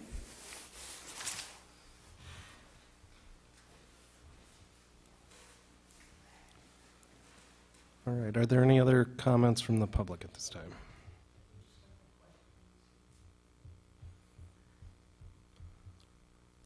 Leslie Schwannard, Peacedale. I would just like the question answered of whether or not, if this went forward, would this company be willing to put some things, some rooms aside for people who don't have the ability to pay? The people who probably we see, wandering our streets, or a veteran who probably needs help. I mean, would they be willing to put some rooms aside? Hi, thanks for the question. And we do anticipate putting a scholarship fund together for local people in need. So I can't give an exact figure, but we do look forward to creating scholarships for that purpose. So thanks. All right. Any other comments at this time? All right, any comments from the council? I don't have I do have a comment, and I'm going to make it really quickly because we've been talking way too long, and I know everybody's so concerned, and I'm very concerned. But I know you spoke to the widening of that road. I've gone down that access road a million times, and I don't even know if it's still open. But I used to cut through to the Government Center so I could go out on the red light. But my biggest concern is not even just for medical responders or police responders. I have to agree with what Mr. Hart said.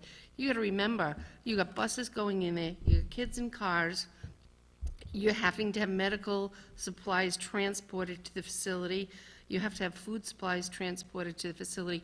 You got to do something about that road, and I can't even venture to put my hands around this now, so I have those type of questions answered. That's really, really important to me.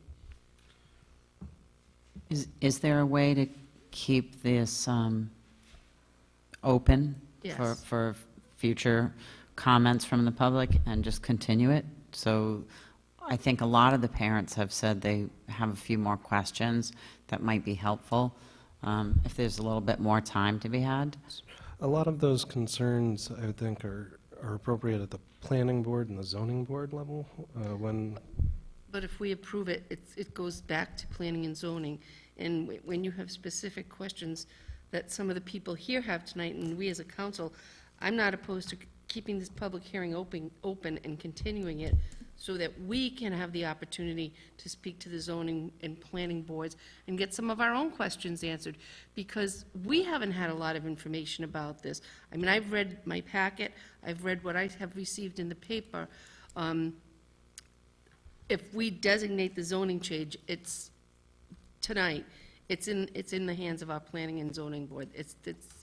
We as a council are out of it. I'm not saying it's not going to get approved. I'm not saying I disagree with it. I'm not saying down the road I won't change, but I'm not ready tonight to make a decision. I think we should continue the public hearing so that we can have questions addressed here at the town. I would like to know when the next meeting is on this with Prout and the families. I'm concerned that so many people came up tonight and said they just heard about this last week. If you've had 6 meetings, why are they just hearing about it now? Is it because they're prospective students? So I think some haven't heard because they were prospective students. One of the comments surprised me a bit because the person's spouse actually was at the meeting on the 24th of February. RCA has always indicated a willingness to have listening sessions. We plan to continue having listening sessions as needed. They've been very responsive to that. We also would like to have an assembly with our students and faculty together so everyone can hear what's being proposed. Mm-hmm. So I like the idea of keeping things moving and getting more information. Mm-hmm.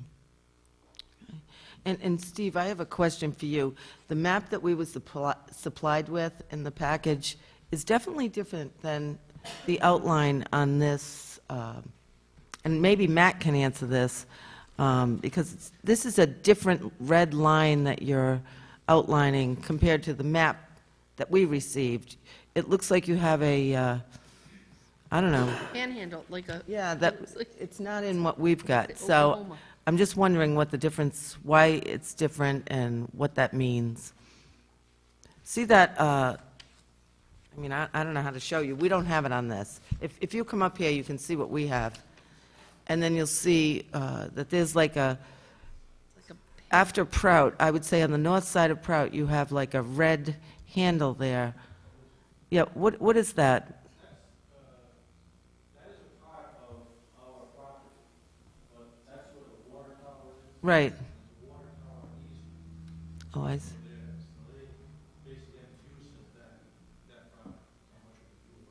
So does the Prout Drive entrance exit go right through there? Oh. Okay, so that's going... It does? Your property? Okay, thank you. And the green line that's on there, can you tell us what that is? The green line we superimposed on here because of the conversation we had with the Prout School with respect to creating what Mr. Carabini called a nature buffer. Mm-hmm. Separating Okay. Prout from our property. And we were talking about putting that nature buffer that way. But some council members, the Prout School and zoning board of council felt that a fence would be more attractive. We would do that as well. But nature buffer would be far more attractive for both Prout and for the rest of the And is there any other possible access and egress that wouldn't involve sharing any kind of easement with Prout? We don't think there is. If there were, we'd certainly try to do that, but we don't think that's possible. With respect to Councilperson Healy's concern about that access in, it's a 50-foot right-of-way. And as the council is aware, most roads in town have like 22 feet of pavement, the two-way roads. So we can widen that almost as wide as it had to be to make Just it. don't take away that baseball field. Oh, no. It's a 50-foot right-of-way. It's just in that, it doesn't touch the baseball field at all. So that could be widened. And I'd just like to say that as I started the discussion this evening, it's sort of an unusual and almost uncomfortable way to present this because we're not specifically talking about the Prout School or this piece of property. We just think it's, in a general sense, there's a need for these types of facilities in all communities in Rhode Island, South Kingstown as well, because of the almost epidemic stage we have with substance abuse. But for this particular site and the concerns that are being raised, and I appreciate fully the comments that have been made. Most of us are parents, and we understand the situation, and the council members have your concerns with respect to these various things, so the access or the security, et cetera. But that's really what the zoning board has been established to do. And I just make a point that, as I said earlier, these types of facilities are already permitted in, I think, 7 zones in town out of the 11 or 12 different zones that you have, and including R10 and R20 zones. And all the schools in South Kingstown, whether it be the high school or the Peacedale School or I'm not sure the name of the school, off of High Street, the school right there, they're all located in R10 and R20 zones. And so someone could come in right now with a proposal for this type of facility in any one of those zones and wouldn't come before the council. It would go before the zoning board. That's all that's being asked here, is that that same type of access be permitted in R80 zones. And I just don't think that the council, this meeting, as was indicated earlier, has gone on too long already, maybe, to some degree. Whether you want to be involved in these things on a every second Monday basis, that's what the zoning board and the planning board have been designated to do, quite frankly. And as I say, these facilities are already allowed in R10 and R20 zones. And anybody who wanted to put one in there, if there were sufficient area, would just go before the zoning and planning board. So that's all that's being asked here. And irrespective, as I said earlier, irrespective of our particular concern, which is that 4780 Tower Hill Road, it still seems as though this is the type of thing which should be permitted in R80 zones and then vetted through the zoning and planning board. Thank you. Thank you, Council. Any other comments from the council? So, what do we want to do? Well, Mike, you want to advise us here, we can continue this public Yeah, hearing? you have a couple of choices. Or we can close it, right? You can close the public hearing. If you do that, you can no longer take any more input, obviously, and you can deliberate, or you could postpone your deliberation, but then even when you came back, you would not be able to take public comment. Or tonight, you could continue this public hearing to your April 13th meeting, keep it open, gives you the ability to continue to get input from all sides, and then decide to close it at that point if you wanted. I mean, I do agree with what Matt said. Much of this does belong before the zoning board and the planning board, but the problem we have is that this whole thing came about because of your purchase and sale agreement and your desire to put this in that position, in that location, excuse me. So it's does the cart come first or the horse? I mean, you know, it's a tough one. And same thing, we dealt with this the other day on the indoor firing range, you know. It's really project-specific, but not necessarily, because we have to do an amendment to the zoning ordinance. But, Well, I think a few of the people that spoke did say that they had just learned about this and wanted more information, and I don't really see the harm in just continuing it, leaving it open, and making a decision on the 13th of April. Yes, I don't think there's any harm in it. I just think the question is one of where this question is appropriately answered. And as the council said, if we approve this, it goes through the zoning and planning process, and there's going to be ample time for all these questions to be raised and addressed. That being said, we had a very full conversation here tonight, and it's because of the special circumstance where really it's this one project that we're looking at creating this zoning change for. So I understand if council members are not yet comfortable going forward with this zoning change. So I'm looking for a motion from one of our councilors here. I'd motion to continue the public hearing to April 13th. Second. So moved. Any discussion? well, I think if we do continue this, I think we have to have some parameters on what the hearing's going to be like. The public comment is going to, we've heard a lot tonight. I think it's just going to bring a lot more people out thinking that this is the forum, and that's what I'm concerned about. This is not really the forum for all the details. Right, No, I agree. Specifically for the zoning, right, and we've heard a lot of details. And I think we have heard, I don't know what more there is, other than we're going to hear from more people who don't want the project, but they should really be saying all of this to the zoning and planning board. So we're going to be in the same spot we are in tonight. That's what I'm saying. I agree.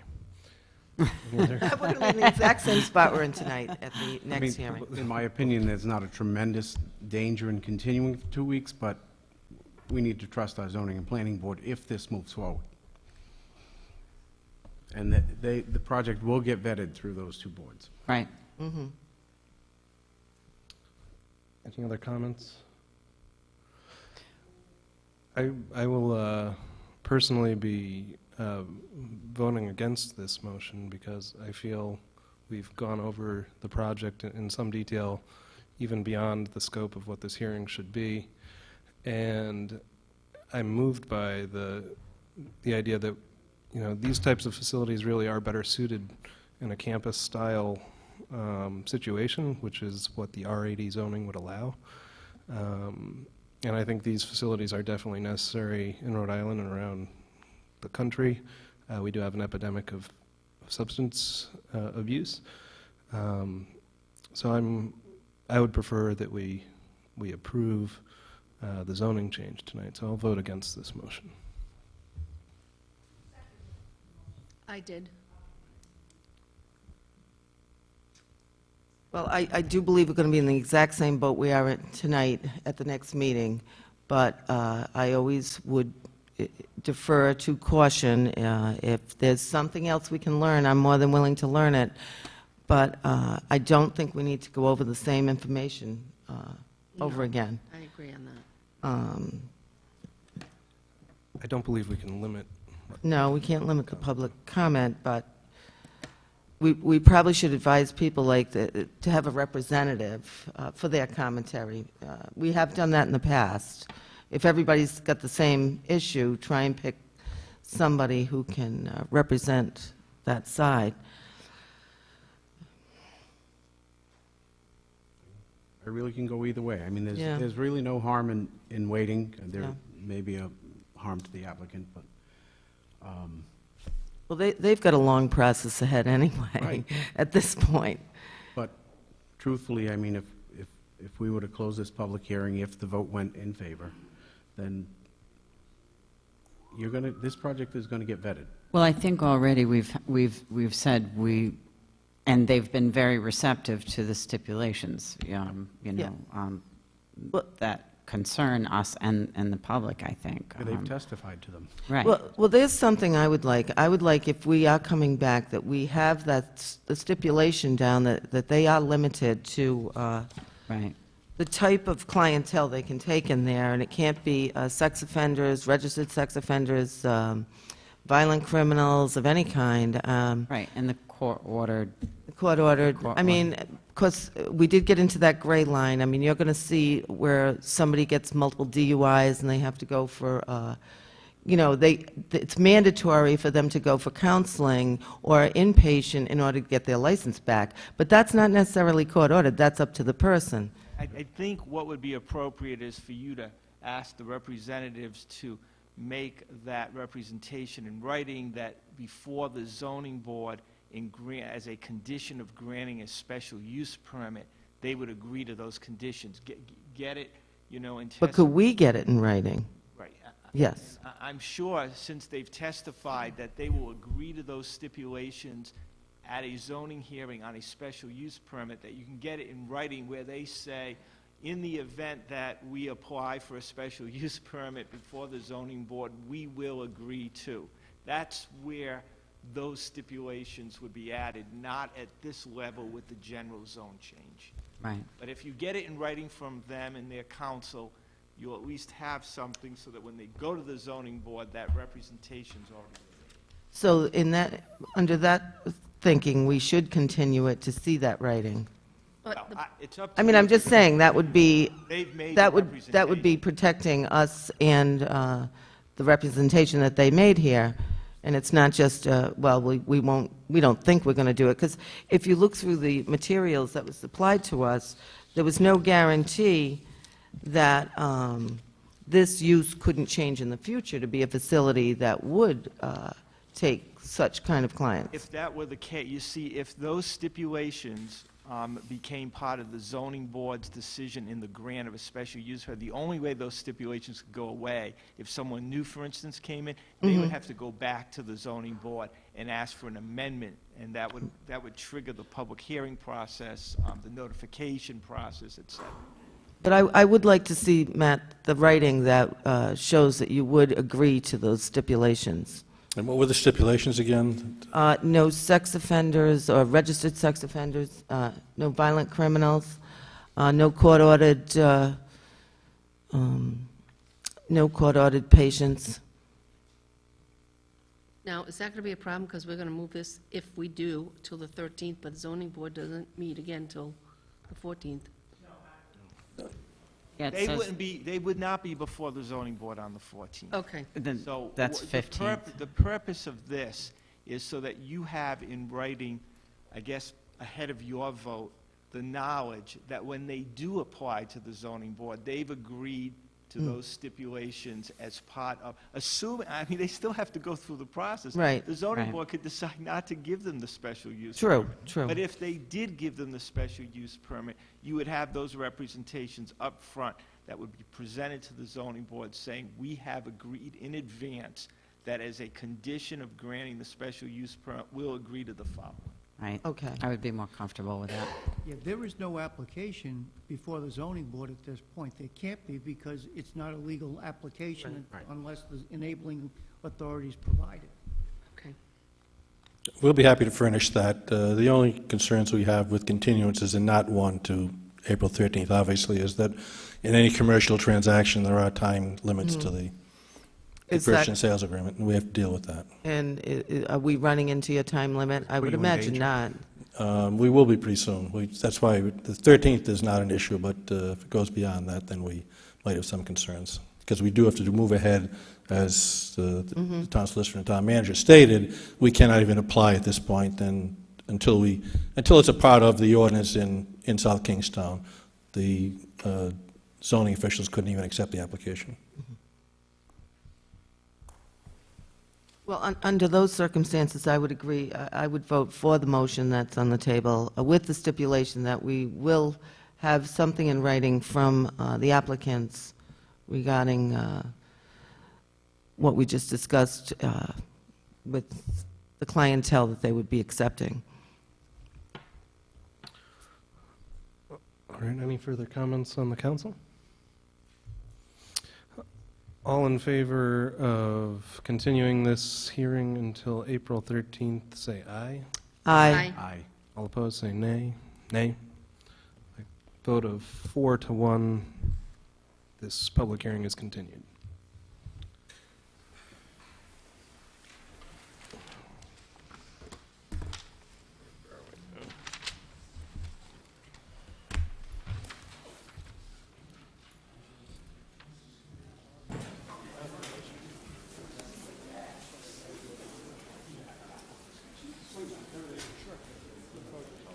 Good to see you again. We'll now move on to item 8 on our agenda. We'll give people a little chance to clear the room. You had a presentation. Thank you.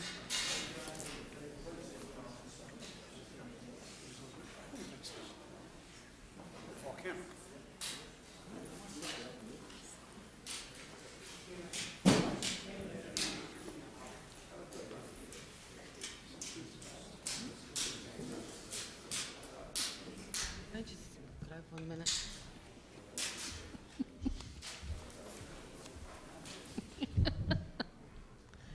It's my cousin. We'll see you again. Yes, you will. Matt, good job. Matt, good to meet you at last. Yeah, it's good. I'm very friendly with your brother-in-law, obviously. With Joe. And Joe and Carol. Oh, very good. Both live next door. Oh, is that right? Yeah. Oh, very good. Intermission. I'll talk to Brad and Jake. Loud, that's why. I mean, everybody leaving. Those ones don't need people walking back.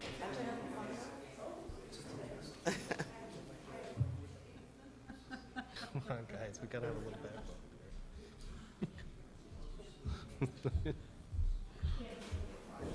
All right, thank you. So long.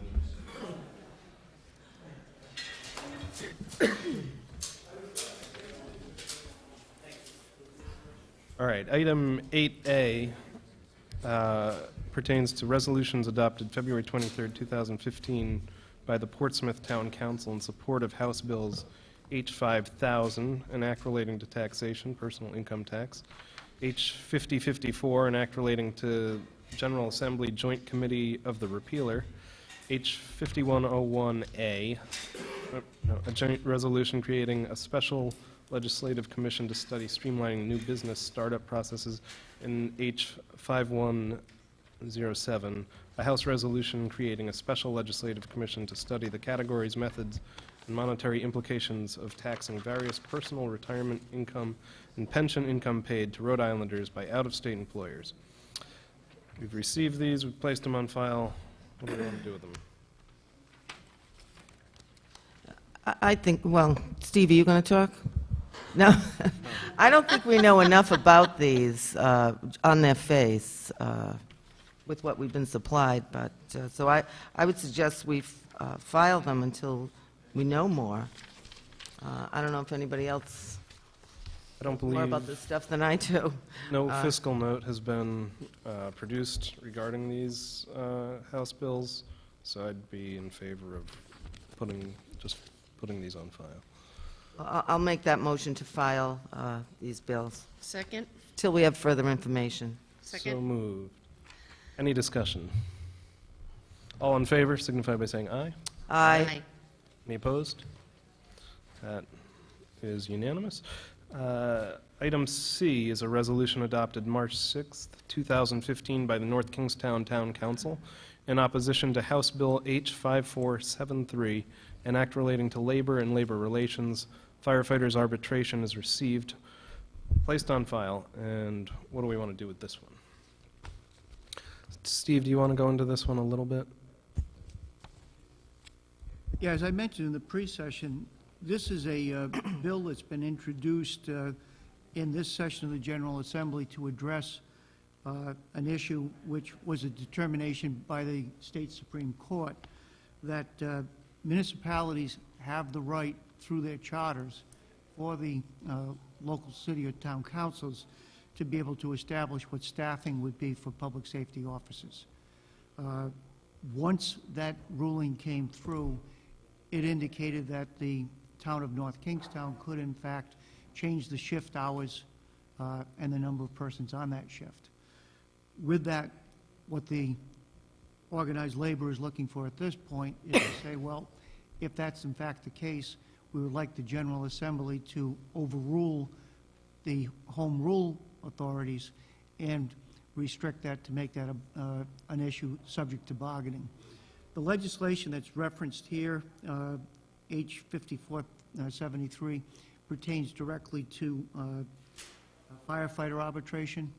We would assume that there would most likely be one filed before session closes for police arbitration as well. The only effect this would have in South Kingstown is it would relate to any contract that we have in place with the IAFF for our EMS employees. I think it's an intrusion into home rule, and I certainly would support the opposition to passage of the legislation. So, what would the council like to do with this? I'll make a motion to support the opposition to the resolution from North Kingstown, agenda item C. I think we need to protect our home rule. I'll second that. So moved. Mike, is there anything specific we need to say, or can we pass a similar? Okay. Any comments? Questions? All right, all in favor of Sorry. supporting a resolution opposed to H473, say aye. Aye. That is unanimous. Item E is a resolution adopted March 16th, 2015 by the Jamestown Town Council in opposition to House Bills H5044 and H5173 and Senate Bill S0559, acts relating to taxation that would exempt certain residential property developments from taxation. It's received, placed on file, and what do we do with this one? Steve, you want to explain this one? Just one reference point. 5044 is for development properties that are residential in nature.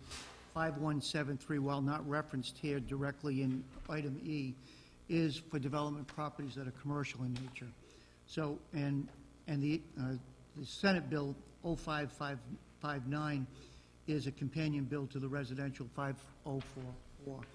Essentially, what this legislation would do is to provide development speculators to be able to construct either residential units or, in cases, commercial units, and if those were not sold, to have them go tax-free for up to 2 tax years.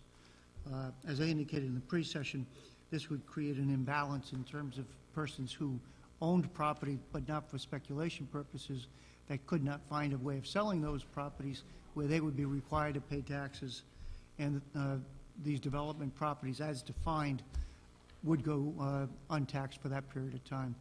It's important to note that municipal services are required to be available the instant those properties become occupied. So it is a case where there is value in the collection of taxes, even though there's no specific services that are necessary day to day other than for police, public safety, and fire protection. Can I just ask you a question on this, Steve? When a building, when a house is being built, you don't get fully taxed until, you get taxed in stages, like first you tax at the land, then how much, you don't get taxed as if the house is completely up and running if it's only half completed. Under Rhode Island statute, we have a provision which is called proration. So if somebody started to build a house in December, and as of December 31st, which is our assessment date, only 10% of the house had been constructed, we would not be collecting taxes other than the land value. If the house was finished on July 1st, then what we would do is set up a tax bill for 50% of what the value of that house was for the year. What this is attempting to do is to say if there's a definition to what a development property is, that in fact, even though the house was finished on July 1st, it would not be subject to taxes for two full years, or until the house was actually sold to be used for whatever purpose it had been constructed for, whether it was a house or a commercial or professional building. Well, that seems unfair to me. I mean, anybody else who has a house and they try to sell it, even if you move out, you're still paying full taxes on your house, even if it's vacant. So I would support Jamestown in there. Before you do, I want to make sure that both sides are represented here. The objective of the bill is to promote development to create economic opportunity or jobs in the construction industry that may not occur because speculative construction would, there would be no incentive to do that. The Rhode Island Builders Association believes that this provides an economic incentive to stimulate development and job opportunity. Certainly, I don't agree that this legislation reaches what the objective is, but that's what their position would be if they were here tonight. And once the house is completed, if it's not sold, say it's a house, and once it's completed, it's not sold, it's still it's not taxed as if it's fully built. Like it's a house, it's taxed as a piece of land. So how does that create more jobs at that point? I mean, once the house is up and running, the fact that it hasn't sold doesn't create jobs and promote the economy. We're talking about the jobs that would be created to construct the house. But what the bill is saying is you can't even tax fully until the house is sold. So if it's sat on the market for 6 months, you can't get the taxes at that point. Right now, under proration, we begin to collect taxes once a certificate of occupancy is issued. There are times when the builder is not going to come in for the CO until such time that they've got a viable seller, buyer for the property. But certainly, it's not an incentive that would provide 2 years. I know, I think it would inhibit in some of these towns, certainly, the tax base. It certainly has impact on a tax base. Yeah. There's a fiscal note that's been done and has estimated that potentially up to $2 million in taxable value would be lost statewide per year. How they come up with that number, I can't be sure. Well, I'll make a motion to support Jamestown in their opposition to House Bill H5044 and H5173 and Senate Bill S0559. Second. So moved. Any further discussion? All in favor of joining Jamestown in their opposition, signify by saying aye. Aye. Any opposed? That carries unanimously as well. Item F is a communication dated March 16th, 2015 from Deborah Tanner, Executive Director of the Southern Rhode Island Volunteers, requesting FY 2015-2016 financial support for their independent aging assistance and emergency preparedness, response, and recovery volunteers programs. It's received, placed on file. What do we want to do with this one? They all left. They were all here. Deborah is not in the audience. Is there anyone from that group here? Steve, could you just describe a little bit of what they do for the town? Yes, Southern Rhode Island Volunteers is an organization that's been in town for many years. It's changed names about 3 years ago.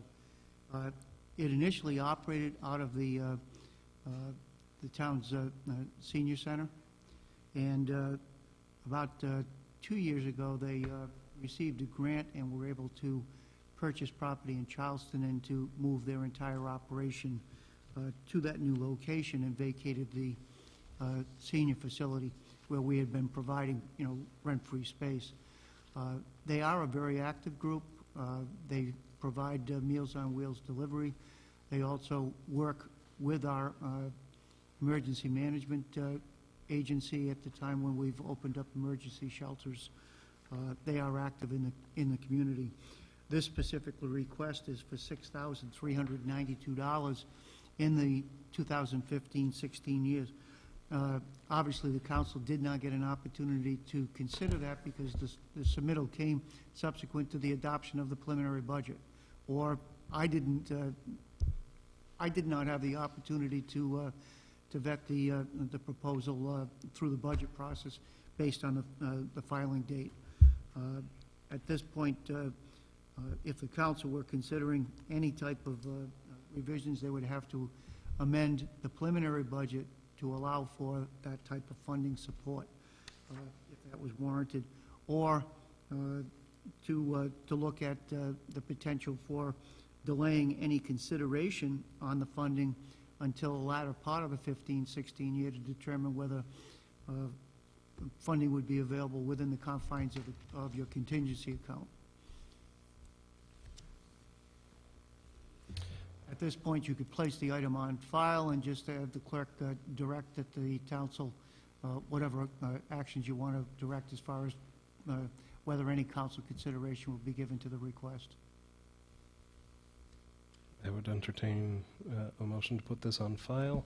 I think, I'll make a motion to put communication F on file. I don't know if Second. anybody wants to direct I'll it second that. further.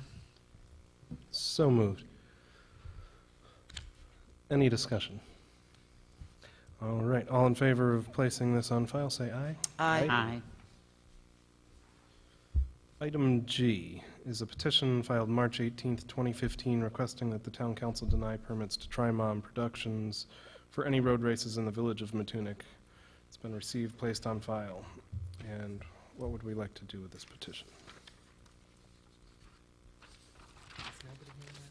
I think they all want. All right. As we know, Trimom has withdrawn their application, and we've already cited this petition.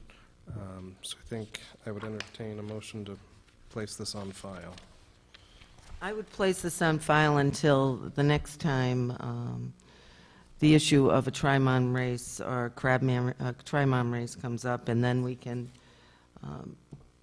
revise, we can bring it back to life at that time, at least consider it, the petition, because it really does relate to that race, the Trimom races.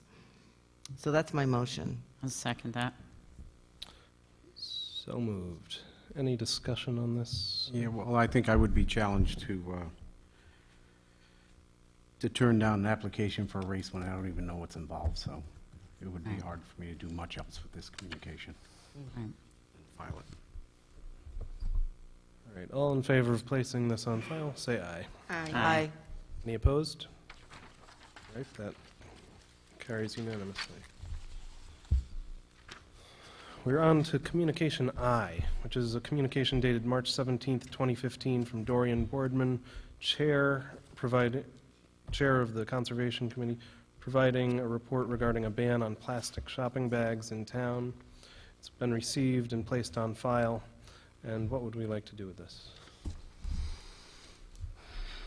Well, I was on the council when this was considered at the last term, and we sent it to the Conservation Commission to give us this report, to come back with a report on what their thoughts and recommendations were. And I think this is an opportunity for us to maybe plan a work session with the Conservation Commission and start the conversation about plastic bags. And certainly that would include all of the businesses in town, and they would have to have a chance to come forward and let us know what their thoughts are and what the impact on their businesses may or may not be.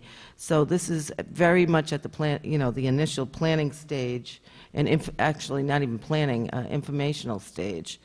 And I make a motion that we schedule a meeting with the Conservation Commission regarding the ban on plastic shopping bags. I'll second that.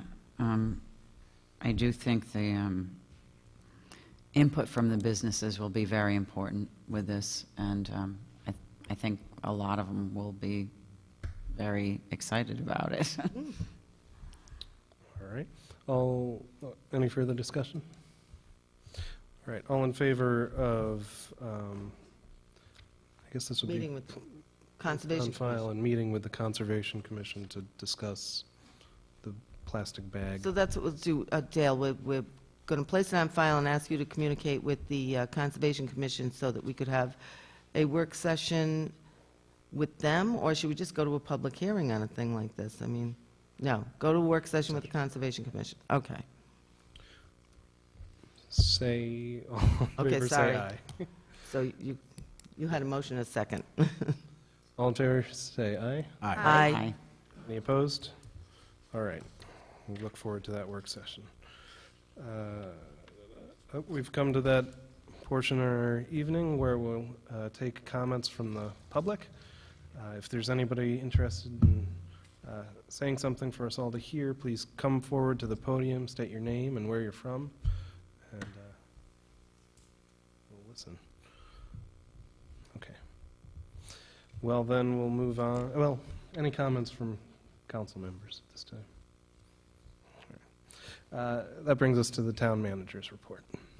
Well, if the public doesn't want to talk, I don't want I really have nothing other than the items that I've given you. If there's any questions, I'd be glad to answer them. And, Councilor, we... So my item tonight will be an executive session on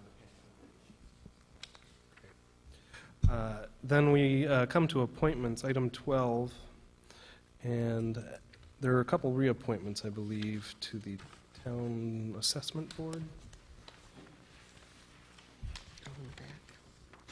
Make a motion to reappoint Dave Baud. And Bradford F. Heavenar. Heavenar. Brad Heavenar to Assessment Board of Review. Assessment Board of Review, terms to expire.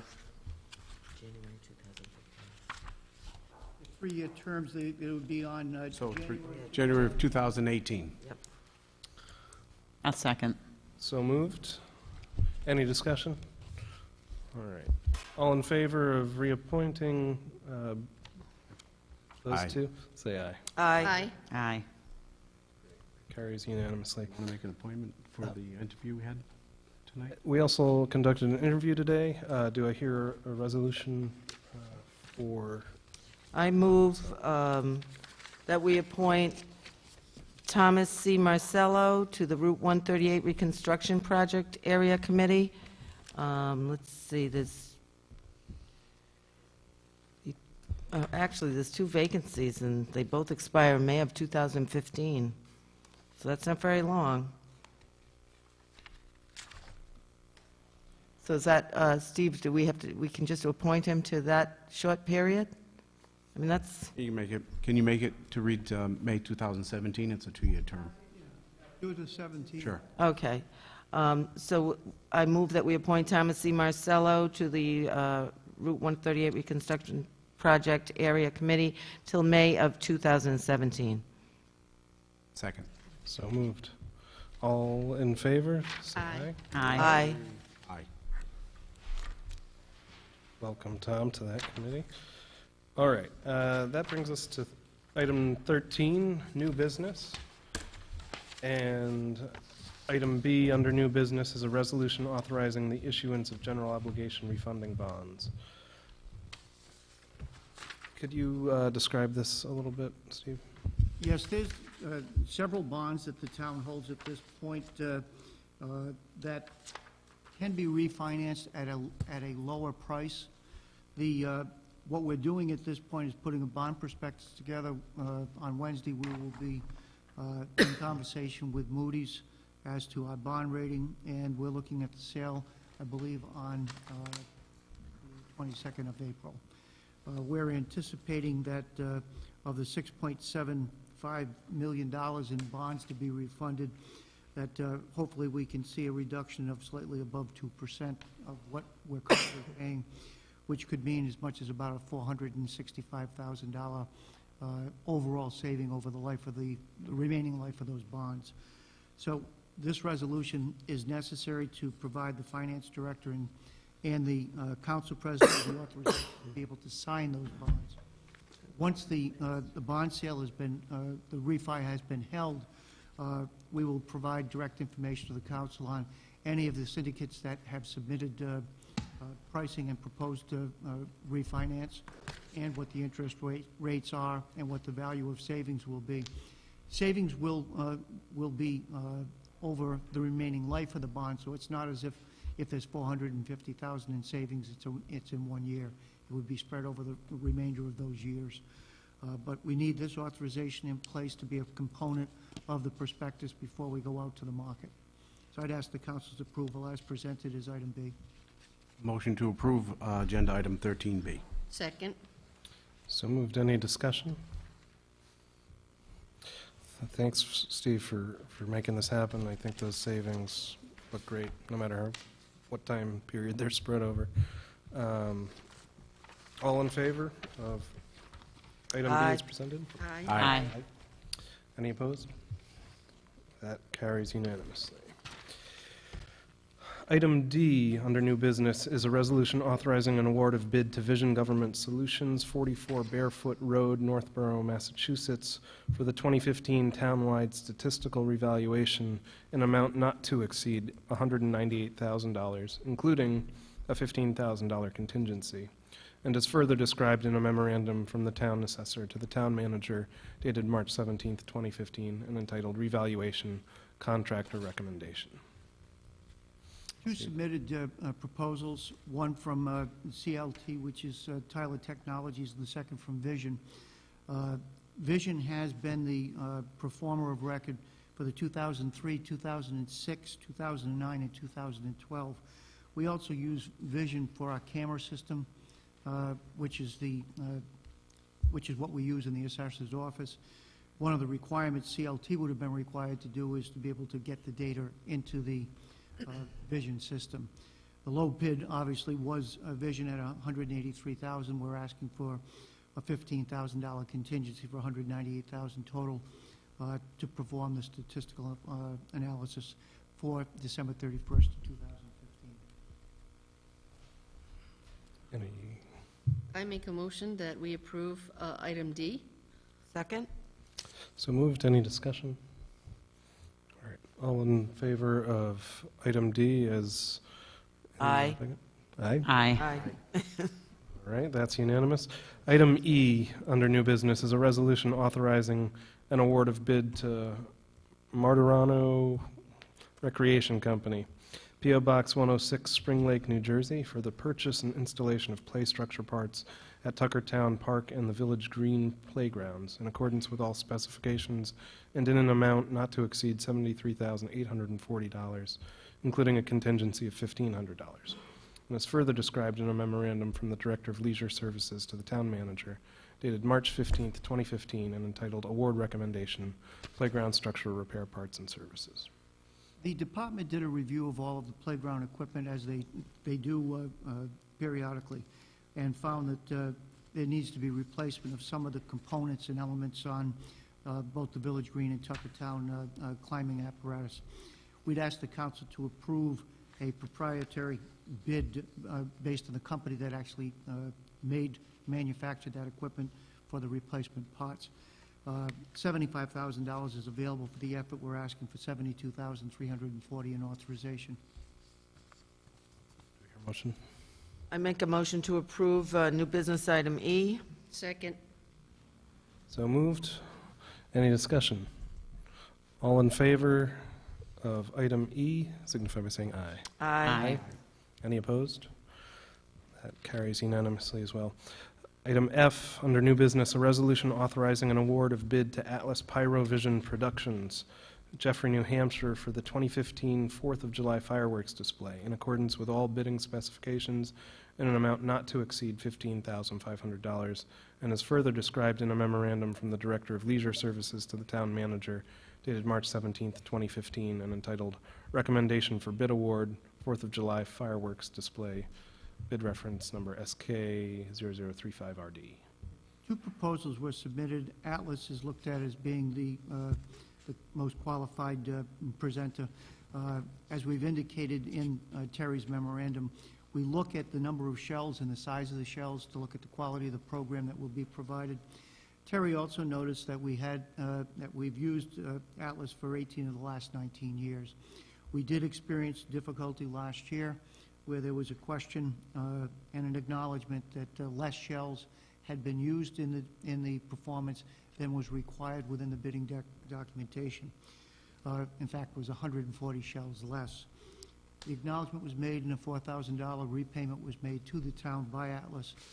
What we have instituted for this year is a requirement that all shells will be counted on site to reflect what was bid by Atlas in the specification. With that, we can ensure that that the program is based on the shells that have been listed and presented. So we'd recommend Atlas award at the price of $15,500. Thank you. Could I ask, did they give a reason for why there was such a significant discrepancy?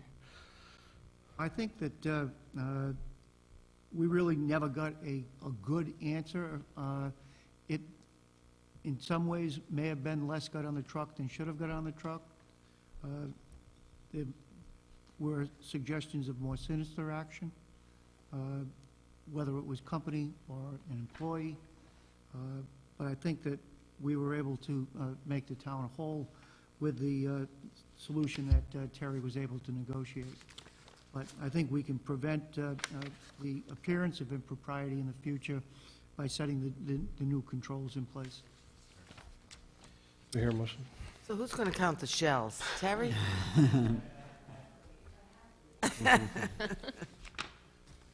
Motion to approve agenda item 13F.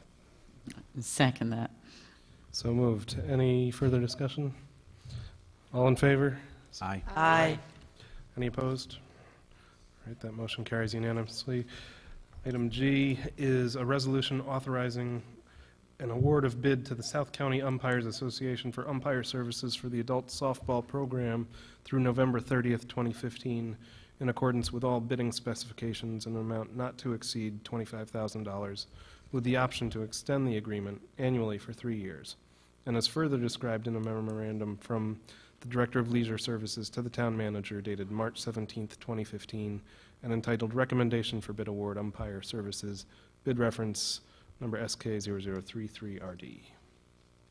Again, based on the memorandum that Terry has provided, we received two proposals, one from South County Umpires Association and one from the Rhode Island Independent Sport Association. The applications and submittals were reviewed in detail within the recreation program.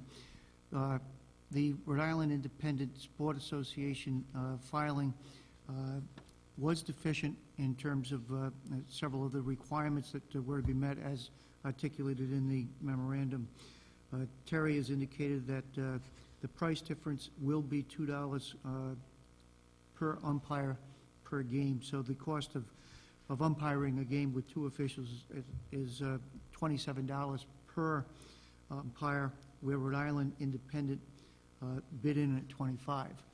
However, based on the experience that we've had with the existing provider, South County Umpire Association, we feel that since the entire cost is paid for based on the registration fees for the teams to play within the leagues, that we should stay with the South County Umpires Association as presented in her memorandum, and I support that recommendation as well. Do you hear a motion? I move approval of new business item G. Second. So Again, this is for a 3-year contract.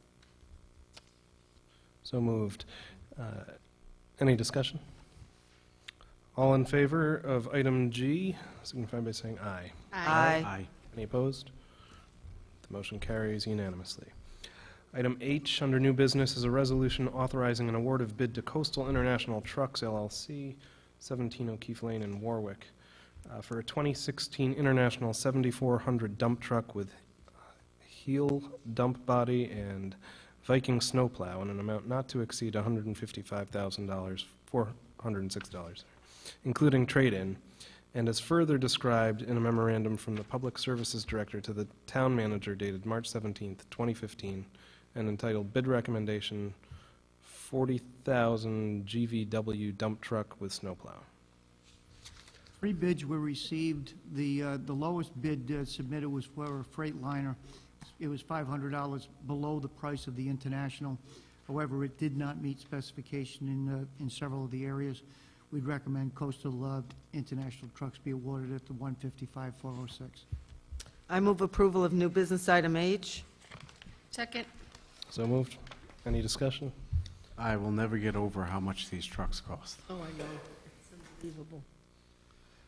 Well, they've been through a lot this year. Oh, yeah. I Turning their know. keep. All in favor of item H? Aye. Aye. Any opposed? That motion carries unanimously. Item I, a resolution authorizing an award of bid to Bloom, Shapiro and Company of 29 South Main Street, West Hartford, Connecticut, for audit services for a 3-year period, subject to annual review at the rate of $47,000 for fiscal year 2015, $48,000 for fiscal year 2016, and $49,000 for fiscal year 2017, for a total contract amount not to exceed $144,000, and is further described in a memorandum from the Finance Director to the Town Manager dated March 10th, 2015, and entitled Request for Proposals, Professional Audit Services, Bid Reference Number SK0021FD. The 2 bids, or 2 requests were submitted for the professional audit services for the town. One from Bacon and Company. Total bid price was at $146,765. Bloom Shapiro has been the auditors of record for the last 3 years. Their overall price was $144,000. Trish went through a series of reviews and recommends that Bloom Shapiro be secured as the consultant of record for the next 3 years. This has also been reviewed through the Auditor General's office, who's also signed off on the appointment of Bloom Shapiro. Recommend council approve as presented. I move approval of new business item I. Second. So moved. Any discussion? All in favor, say aye. Aye. Any opposed? Motion carries unanimously. And that brings us to item 14, closed executive session. I need a motion to enter, correct? I'm, Read it. motion to close and go to executive session. Read it. Okay. I motion to recess to close an executive session pursuant to RIGL 4, pardon me? Okay, section 42-46-5A2 to discuss matters pertaining to litigation, RI Retirement Security Act of 2011, and possible amendments. Second. All Council, right, we need to do, Roll call. oh, Council President Collins, aye. Council Vice President Healy, Here. Councilwoman Clow, Here. Councilwoman McAtee, Aye. Councilman Veely. Aye. Unanimous affirmative vote to recess to closed executive session at 10 o'clock. I wanted to say this was a little misleading.